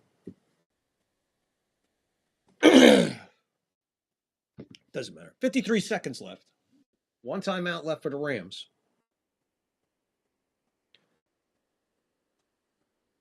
Mevis the Beavis, or Beavis the Mevis, after missing the 48-yarder.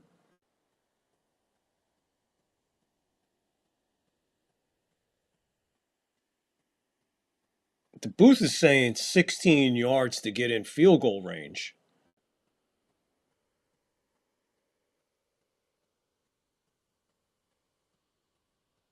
Somehow the crowd is really coming vocal now, man. Maybe they were saving it.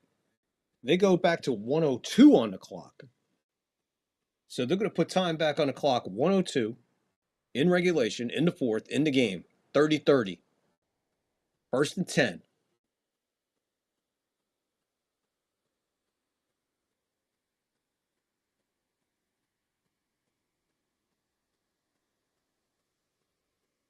I have no idea what's going on. We are frozen in time.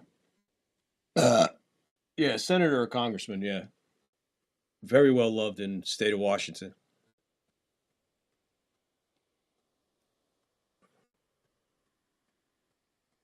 There we go. Play clock is now moving. 102 to go. Here they come to the line. First and 10. According to the booth, they need 16. Field goal range. They're at the 49-yard line. Their own 49. Stafford back. 2 to the top, 2 to the bottom, 1 in the backfield. He takes the extra block. Pass over the middle, and that's dropped. Mumfield. A lot of passes to that guy tonight. He's probably had as many drops as he's had catches. 57 seconds left. Seattle out of timeouts. 1 left for the Rams. 2nd and 10. Their own 49. Stafford back. Shotgun. Pass in and out of the hands of, I think that's Parkinson. Yeah, he drops this one. And he drops it out of bounds, no less. 3rd and 10 now. 53 seconds left.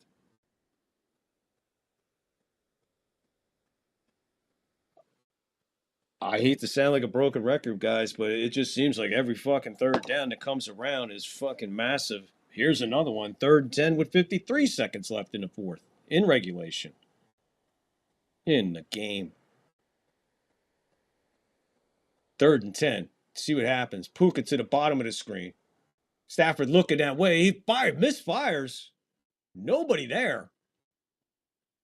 He was looking for Puka Nuka Naka, but where the ball was and he was, 2 different locations by about 10 yards. 49 seconds, and here comes Seattle with the ball back. These teams in defense exchanging blows. This is like Ali Frazier. This is like Hearns and Hagler.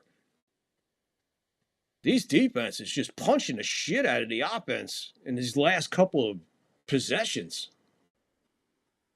Evans back, waiting. Punts it away. Fair catch. Right at the, we'll call it the 15. Ball will be on the goal line side of the 15. 15 nonetheless. 42 seconds. Can Darnold just pull it all together and do something tonight?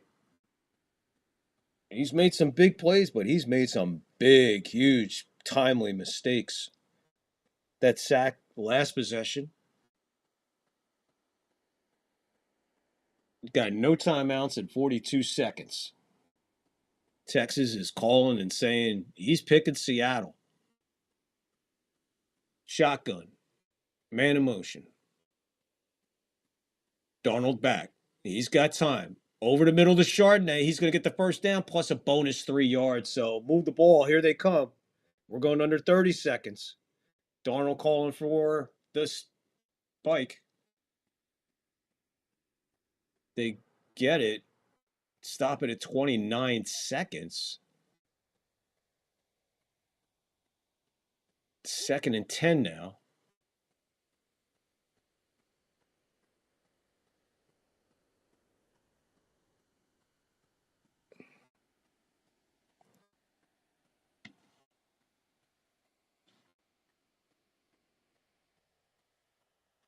Second and 10, 29 seconds left. Darnold, he gets it. He's going to go down for the sack, and it looks like we're heading to OT, folks. 3rd down. Rams have a timeout. Clock is running. They're going to let it run. We're going to overtime, extra time here on the 3rd floor. No charge. Free football. Free football, just like free baseball. We're going to overtime. Overtime. So while I get shit ready for overtime, I think I have one more sports moment. I don't think I played this. I might have played this. If I did play it, I'm sorry, but... In Week 13, the Vikings played the snowiest game in Minnesota history. Oh, he's got it! He's got it! The conditions did little to cool Joe Cap's fiery spirit. Wait a minute! Down 7-3, Cap lobbied Grant to let him throw. Whose ball we playing with? Let's go now. That's our ball. And Joe kept saying, well, when are we going to open up, Coach? I really feel that we can get right up there and I can just 34, 35 punch at them. Field conditions aren't that conducive to that kind of a game. And I'd say, Joe, as long as the game is this tight and it was close, we'll just do what we're doing. Need something, maybe something with a stop or a check. I'm thinking flats and wire bootleg. Flat is tough too. He was a real ally on the sideline, even though you knew he was Mr. Conservative. It's an 81 divide or something, the basic play just so we can 61 3-stop. If I'd have truly listened to him, I probably wouldn't have made it in the NFL because I had to get more offense going. I had to take control of the signal calling where I did it my way. Oh, the man hold you back. No, the man hold the horse back. Finally, along the fourth quarter, we're behind, and I said, okay, Joe, we're going to open up now. I got Gene Washington. I said, Gene, we're going to split the zone. Now, how do you want the ball? You want the laces up or on the side, or where do you want the laces? Boom. Kemp back to pass. Sets up, trying to throw deep. He's got his man out there. Got it at the 15, the 10, the 5. Washington over for a touchdown. Gene Washington. The win was the Vikings' 12th straight. For the playoffs, the Vikings would enjoy home field and all the advantages that come with it.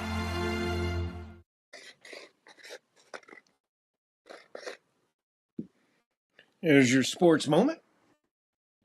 A little Joe Cap action. Bringing it to you like nobody else, ladies and gentlemen. Nobody else. Joe Cap in action in the snow in Bloomington against the 49ers. Oh, boy. Okay, I didn't see who won the toss. Like, it really doesn't fucking matter. Well, it does in a way. Not as big a deal as it. Okay, let's see what we got going here. We got free football here on the third floor. That's all I know.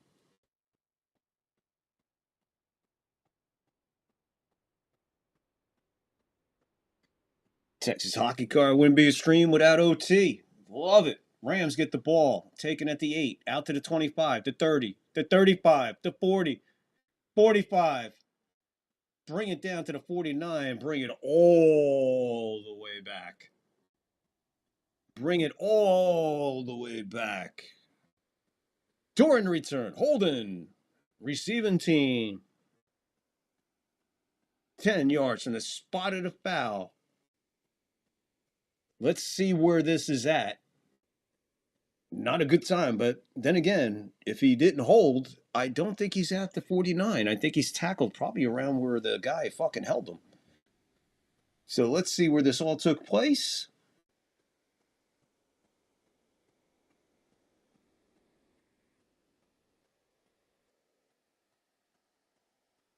First and 10 from the 20. So the hole was at the 30. Out to Makua. He's going to get 9. It's going to be a long one.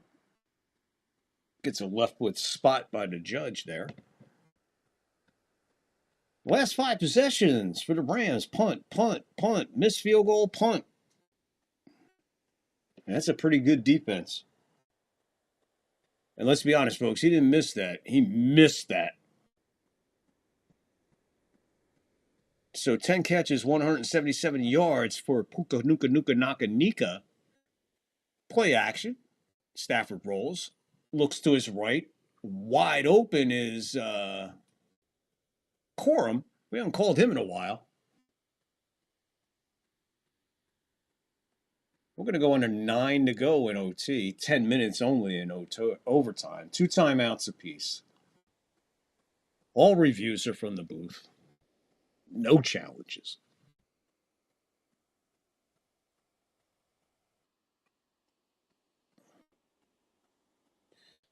So they got a 1st and 10.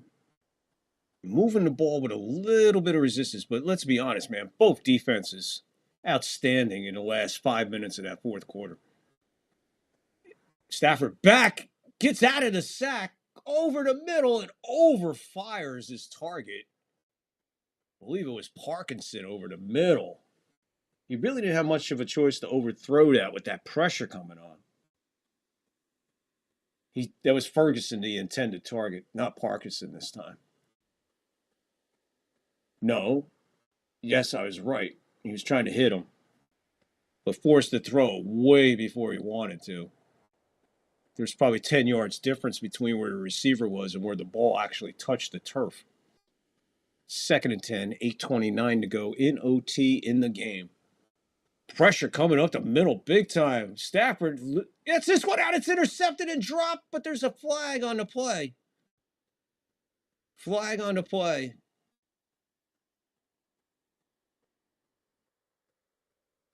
Illegal contact defense. 5-yard penalty, 1st down. Better than pass interference, that's for damn sure. Illegal contact. I didn't see it. I saw it a hell of an interception and then dropped when he hit the ground. That's Jones, who got the call right there. He hits Puka Nuka Naka at the 50-yard line. Tacky call, but nonetheless a penalty. 1st and 10 now. From the 47-yard line, Rams' own 47, handoff. Finally, they blow the whistle on Corum. I'll give him 4. See what the ref gives him. 2nd down. Under 8 to go now.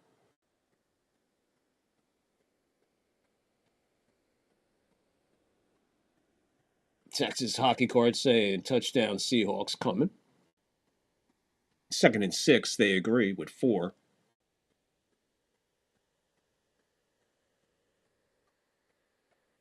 Stafford back. He's got pressure. In and out of the hands. This one is intercepted. This is an interception by... That's Jones. That's Jones, who just had the call before for the illegal contact. Redeems himself. Gets one, drops one, gets one, holds on to it, and this is a massive turnover right at about, I think it's right at the 42, 43-yard line of Seattle where they're going to get the ball here. I got to see where this happened. Hands under it, brought into his chest.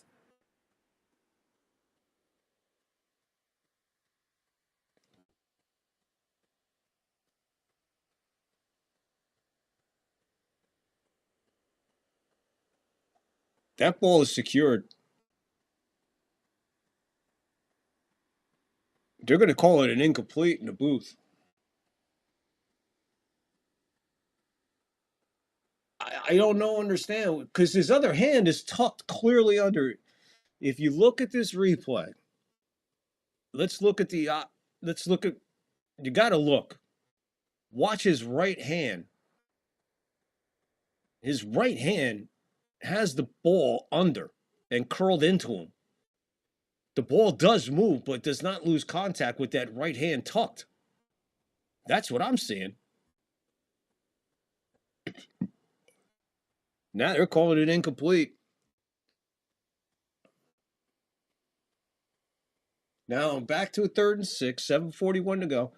Watch right here. Watch the right hand. See how the right hand is curved. Right there. Never leaves contact. Never leaves contact right there. I'm sorry, it's his left hand, folks. I was looking at it from a... No, it's his right hand. It's his right... fuck it. Never mind. 3rd and 6. Fuck it. 3rd and 6. 7:42 to go in overtime. In the game. 30-30. Now the crowd getting a little bit more louder.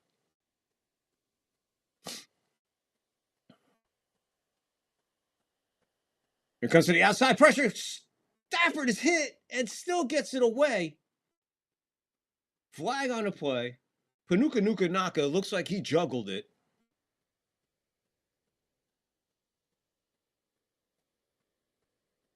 Offsides defense.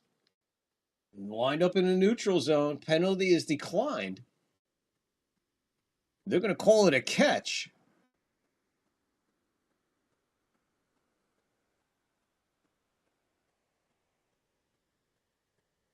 We're going to look at the replay. Oh, it's a clear catch. I don't know. I saw them guys showing juggling. McVay wanted a timeout. He didn't get the timeout.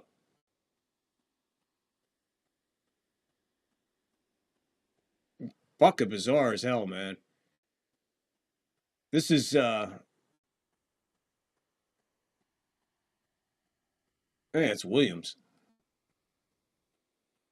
He runs it up the middle. He's stopped, though. We're going under 7 minutes to go.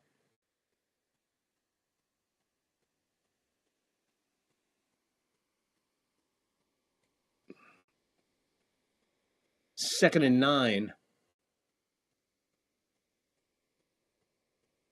You wouldn't think it, but sometimes the clock does become quite an issue in overtime.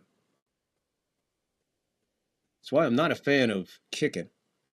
Play action. Stafford back. No pressure. Over the middle. Caught by Puka Nuka. He's in the end zone. Touchdown, Rams. You're leaving a guy wide open over the middle. You know they're going to throw to him, and nobody's guarding him. 8 plays, 80 yards, 3 minutes, 33 seconds. So he's over 200 yards receiving tonight. See, this is the thing. How do you leave him wide? This is a professional coach saying, all right, this is the defense we're going to call.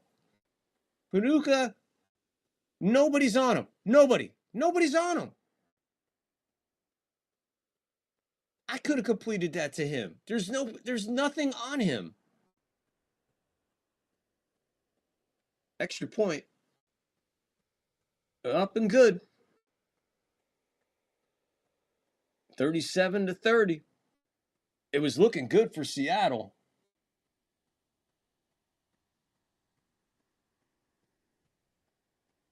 $225 yards for Punuka Nunuka Manaka. Mr. Controversial.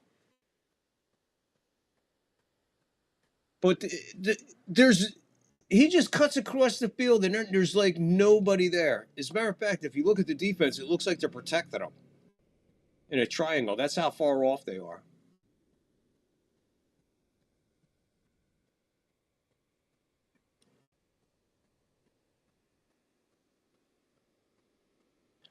Fuck, it's slobbering all over Stafford. Oh, fuck. Show me a replay. Show me slow motion. I don't want to see slow motion spit flying out of a guy's mouth. Seattle's going to get the ball. They're going to have to answer with a touchdown of their own or go for 2 to win it. 6:27. We'll see what happens. 3 minutes, 33 seconds on that drive. 6:27 left. Here comes the kick. That's going to go to the end zone. So they'll get the ball at the 35. They're going to have to answer with 7 or 8. They got a choice. What do you do? How do you play it? Say you do go down and you scored a touchdown. Do you go for 2? Or do you go for the tie? Let's see if we even get to that position. We'll find out with 2 timeouts and 6:27 to go.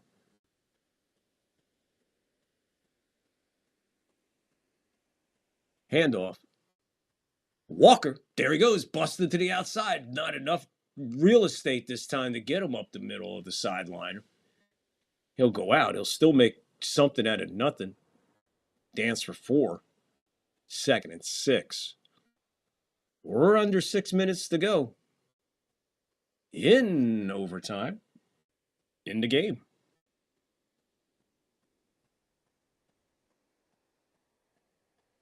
All I know is you got 2 beat-up offenses because these 2 defenses have been exchanging blows for a while now. Play action. Darnold in trouble again, gets away, throws upfield, got his man on the sideline. That's Smith-Njigba. They say, yes, catch. Down, Judge. She's like, Jesus Christ, she's huge.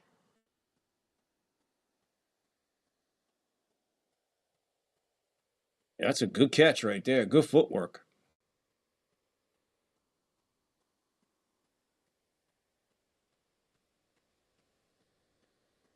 Yeah, good play there on both ends.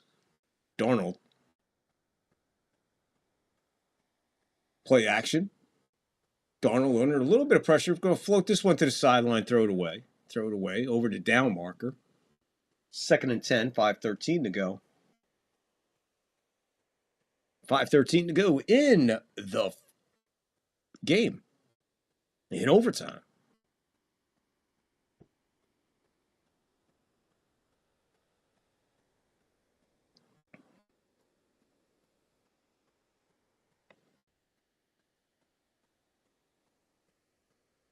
$37 Rams, 30 Seattle. Overtime, 5:13. Snapping this ball from the 44-yard line of the Rams. 2nd and 10. Darnold, shotgun, gets it. Time. Slant over the middle. No flag. There comes the flag. I was going to say, how could you not have a flag on that play? He almost took him out of his shoulder pads. That's a pass interference for sure. Makes you wonder what took the flag so long. It looked more like he grabbed the shoulder pads and readjusted them. Oh, without a doubt. He grabbed his whole bicep and turned them.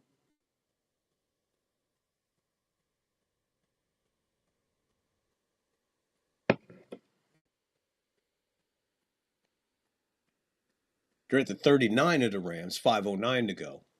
1st and 10. Darnold under center. Handoff. That's Walker. Walker bust. Almost gets out of the other way. Almost got away. But he brings us a special moment. Walker with a leaping Lanny Poffo moment. As he leaps in the air for 3. Sorry.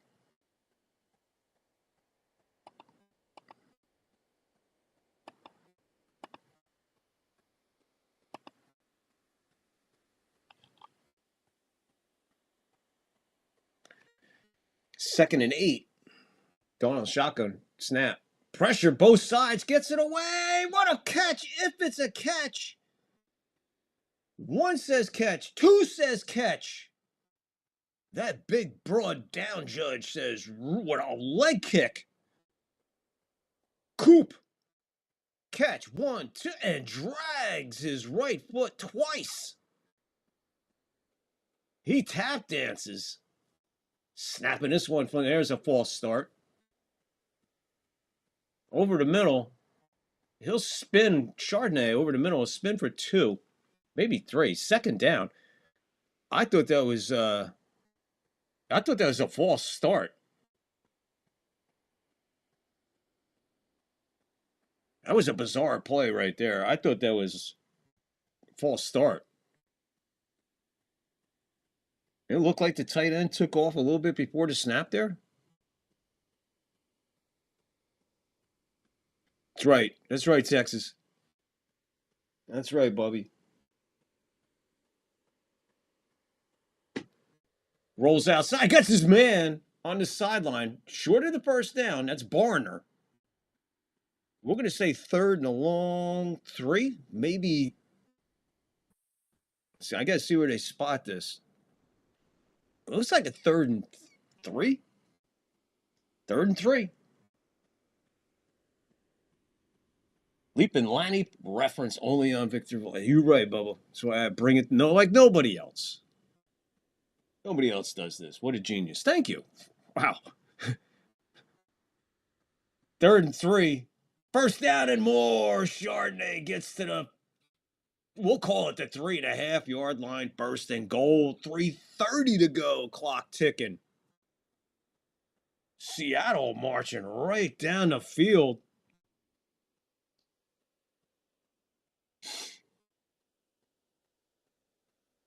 What did Puka Puka do? He did a fucking podcast with some anti-Jewish people, and they wanted him to do an anti-Semitic Jewish gesture.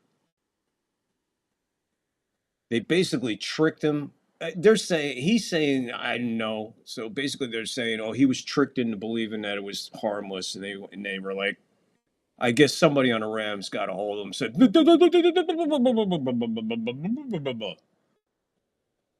and the NFL said, game check. And he went, oh, game check?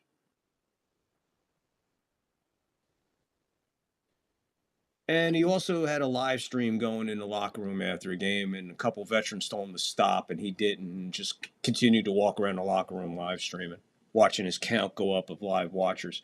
3:17 to go, 1st and goal. The ball is right on the 4.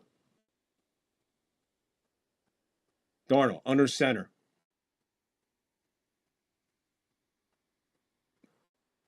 Play action. Looks. Pass. Touchdown! And that's Smith. And then Jingba. 1st and goal turns into a what are we doing now, folks? 9 plays, 65 yards, 3 minutes, 14 seconds. 3 minutes, 33 seconds for the Rams. 3 minutes, 16 seconds for Seattle. What do you do here? Do you go for the 2-point? Do you go for the tie? You are home. You are fighting for the NFC West. So much is on this decision. They're going for 2. They're going for 2, ladies and gentlemen. Here we go. Darnold is in the shotgun. Rams are going to use 1 of their 2. And that'll give us all a chance to catch our breath and set up for this moment. That's their last timeout. I did not realize they used one before. My apologies. Not paying attention to timeouts and overtime, really. But right now, the ball is at the 2. The NFC West, the number 1 seed, home field advantage, is a yard away. A major statement right here if Seattle can pull this off. I called it before this. I didn't know if we were going to get to this point. So I guess my question has been answered. Seattle going for the win. Seattle going for the win. 2-point conversion. Clock irrelevant. Smith at the bottom of the screen. Man in motion. Bounces back. Now you got a timeout. Seattle calls a timeout. Defense looks at the offense, calls timeout. Offense looks at the defense, calls timeout. Rams cannot call another timeout. Seattle cannot call another timeout. There is no choice but to go once that ref blows the whistle and starts that play clock, which is sitting at 25 right now. 11-3 Seattle. 11-3 Rams. Everything on the line in this 2-point conversion. Darnold on one knee, calling the play, looking at his chart on his arm. Whatever it is, he has made it clear. He is in the shotgun. 3 to the bottom. Man in motion joins him in the backfield. Here's another man in motion. He breaks. Darnold looks, passes there. They win it with a 2-point conversion. The biggest set of balls in the NFL is on the sidelines of the Seattle Seahawks. You just punished the Rams. That is an amazing statement. Look at the guts on. Look at that guy. He's walking like Vince McMahon back in the day with the grapefruits. And Barner, no doubt, is the hero. Almost the same play as last time, only this time it was going in the opposite direction. What a freaking NFL game. What an NFL history-making game. What an NFL game that people will be talking about for a long time, especially if Seattle finds their way to the Super Bowl. Look back on Thursday night, December 18th, 2025, at 9:53 on the West Coast. Sam Darnold sitting there, Barner over the middle. That ball came within a whisker of hitting the Ram lineman in the helmet. Just perfectly done. Boom. What a set of cayunes on that fucking... What a set of nuts to call that play. Wow.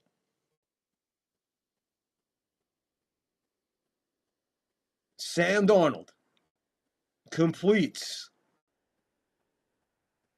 a great comeback. A comeback on more levels than the score, folks. He's coming back from 3 big freaking major turnovers at crucial points of this game and kept his confidence, kept his belief. His team kept their belief.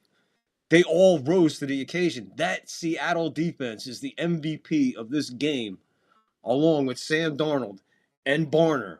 They all have a game ball to split. Because there you go.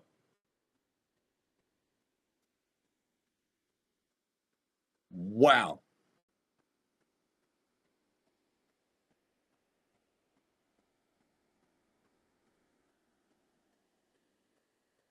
Kupp chasing Stafford all the way up the aisle to give him a hug.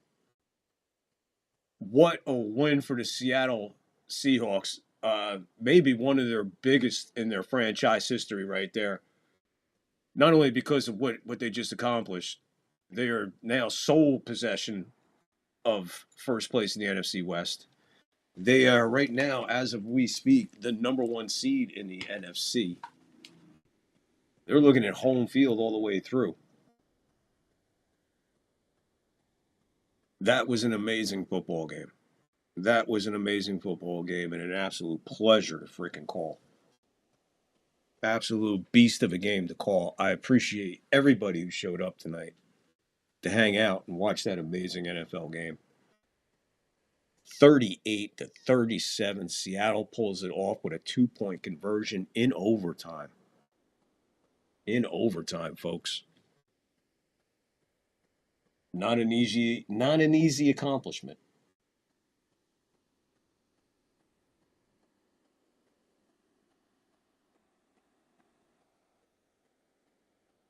Nonetheless, wow. All right. Well, hope you enjoyed it as much as I enjoyed bringing it to you. Tonight we had Texas Hockey Card, we had Yankee Kyle, we had Angus, we had Lockport, we had Johnny Basement. Boom, boom, boom, boom, boom. Johnny Basement. John the Beagle Dad popped in there. Everybody else, man. Big audience tonight, big crowd. I hope you hit the like. I hope you hit the follow. I hope you hit the sub. Thanks for getting involved in the live chat. Appreciate everybody for showing up tonight. Close out by just saying, remember, people, be kind for no reason. It's the holiday season. Tensions and stress are beyond belief right now. So be cool. Take a moment. Take a breath. Be kind to anybody and everybody, because you don't know who you're meeting out there. So be kind for no reason. Love your fellow man. Stick up for everything. And if you need any help, dial 988. That's it. 988 and hit prompt 1 if you need someone to talk to, especially during holiday seasons. Okay? I love all yous. We're going to be back with Saturday and Sunday coverage. So all the games on Saturday, both games on Saturday, right here at Third Floor. And Sunday, I don't know what game, but we'll probably do 2 games on Sunday. We're going to give you football down your throat. So make sure you're here for everything. The Angus clip, halftime, all the other stuff, the exciting chat, everything. Bottom of my heart, happy holidays in case you don't come back. If I don't see you or hear from you, happy holidays to you, to your family. Stay blessed. Stay safe. And for God's sakes, please be kind for no reason at all. Love you all. Enjoy the end. Peace, people.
He's looking at you, kid.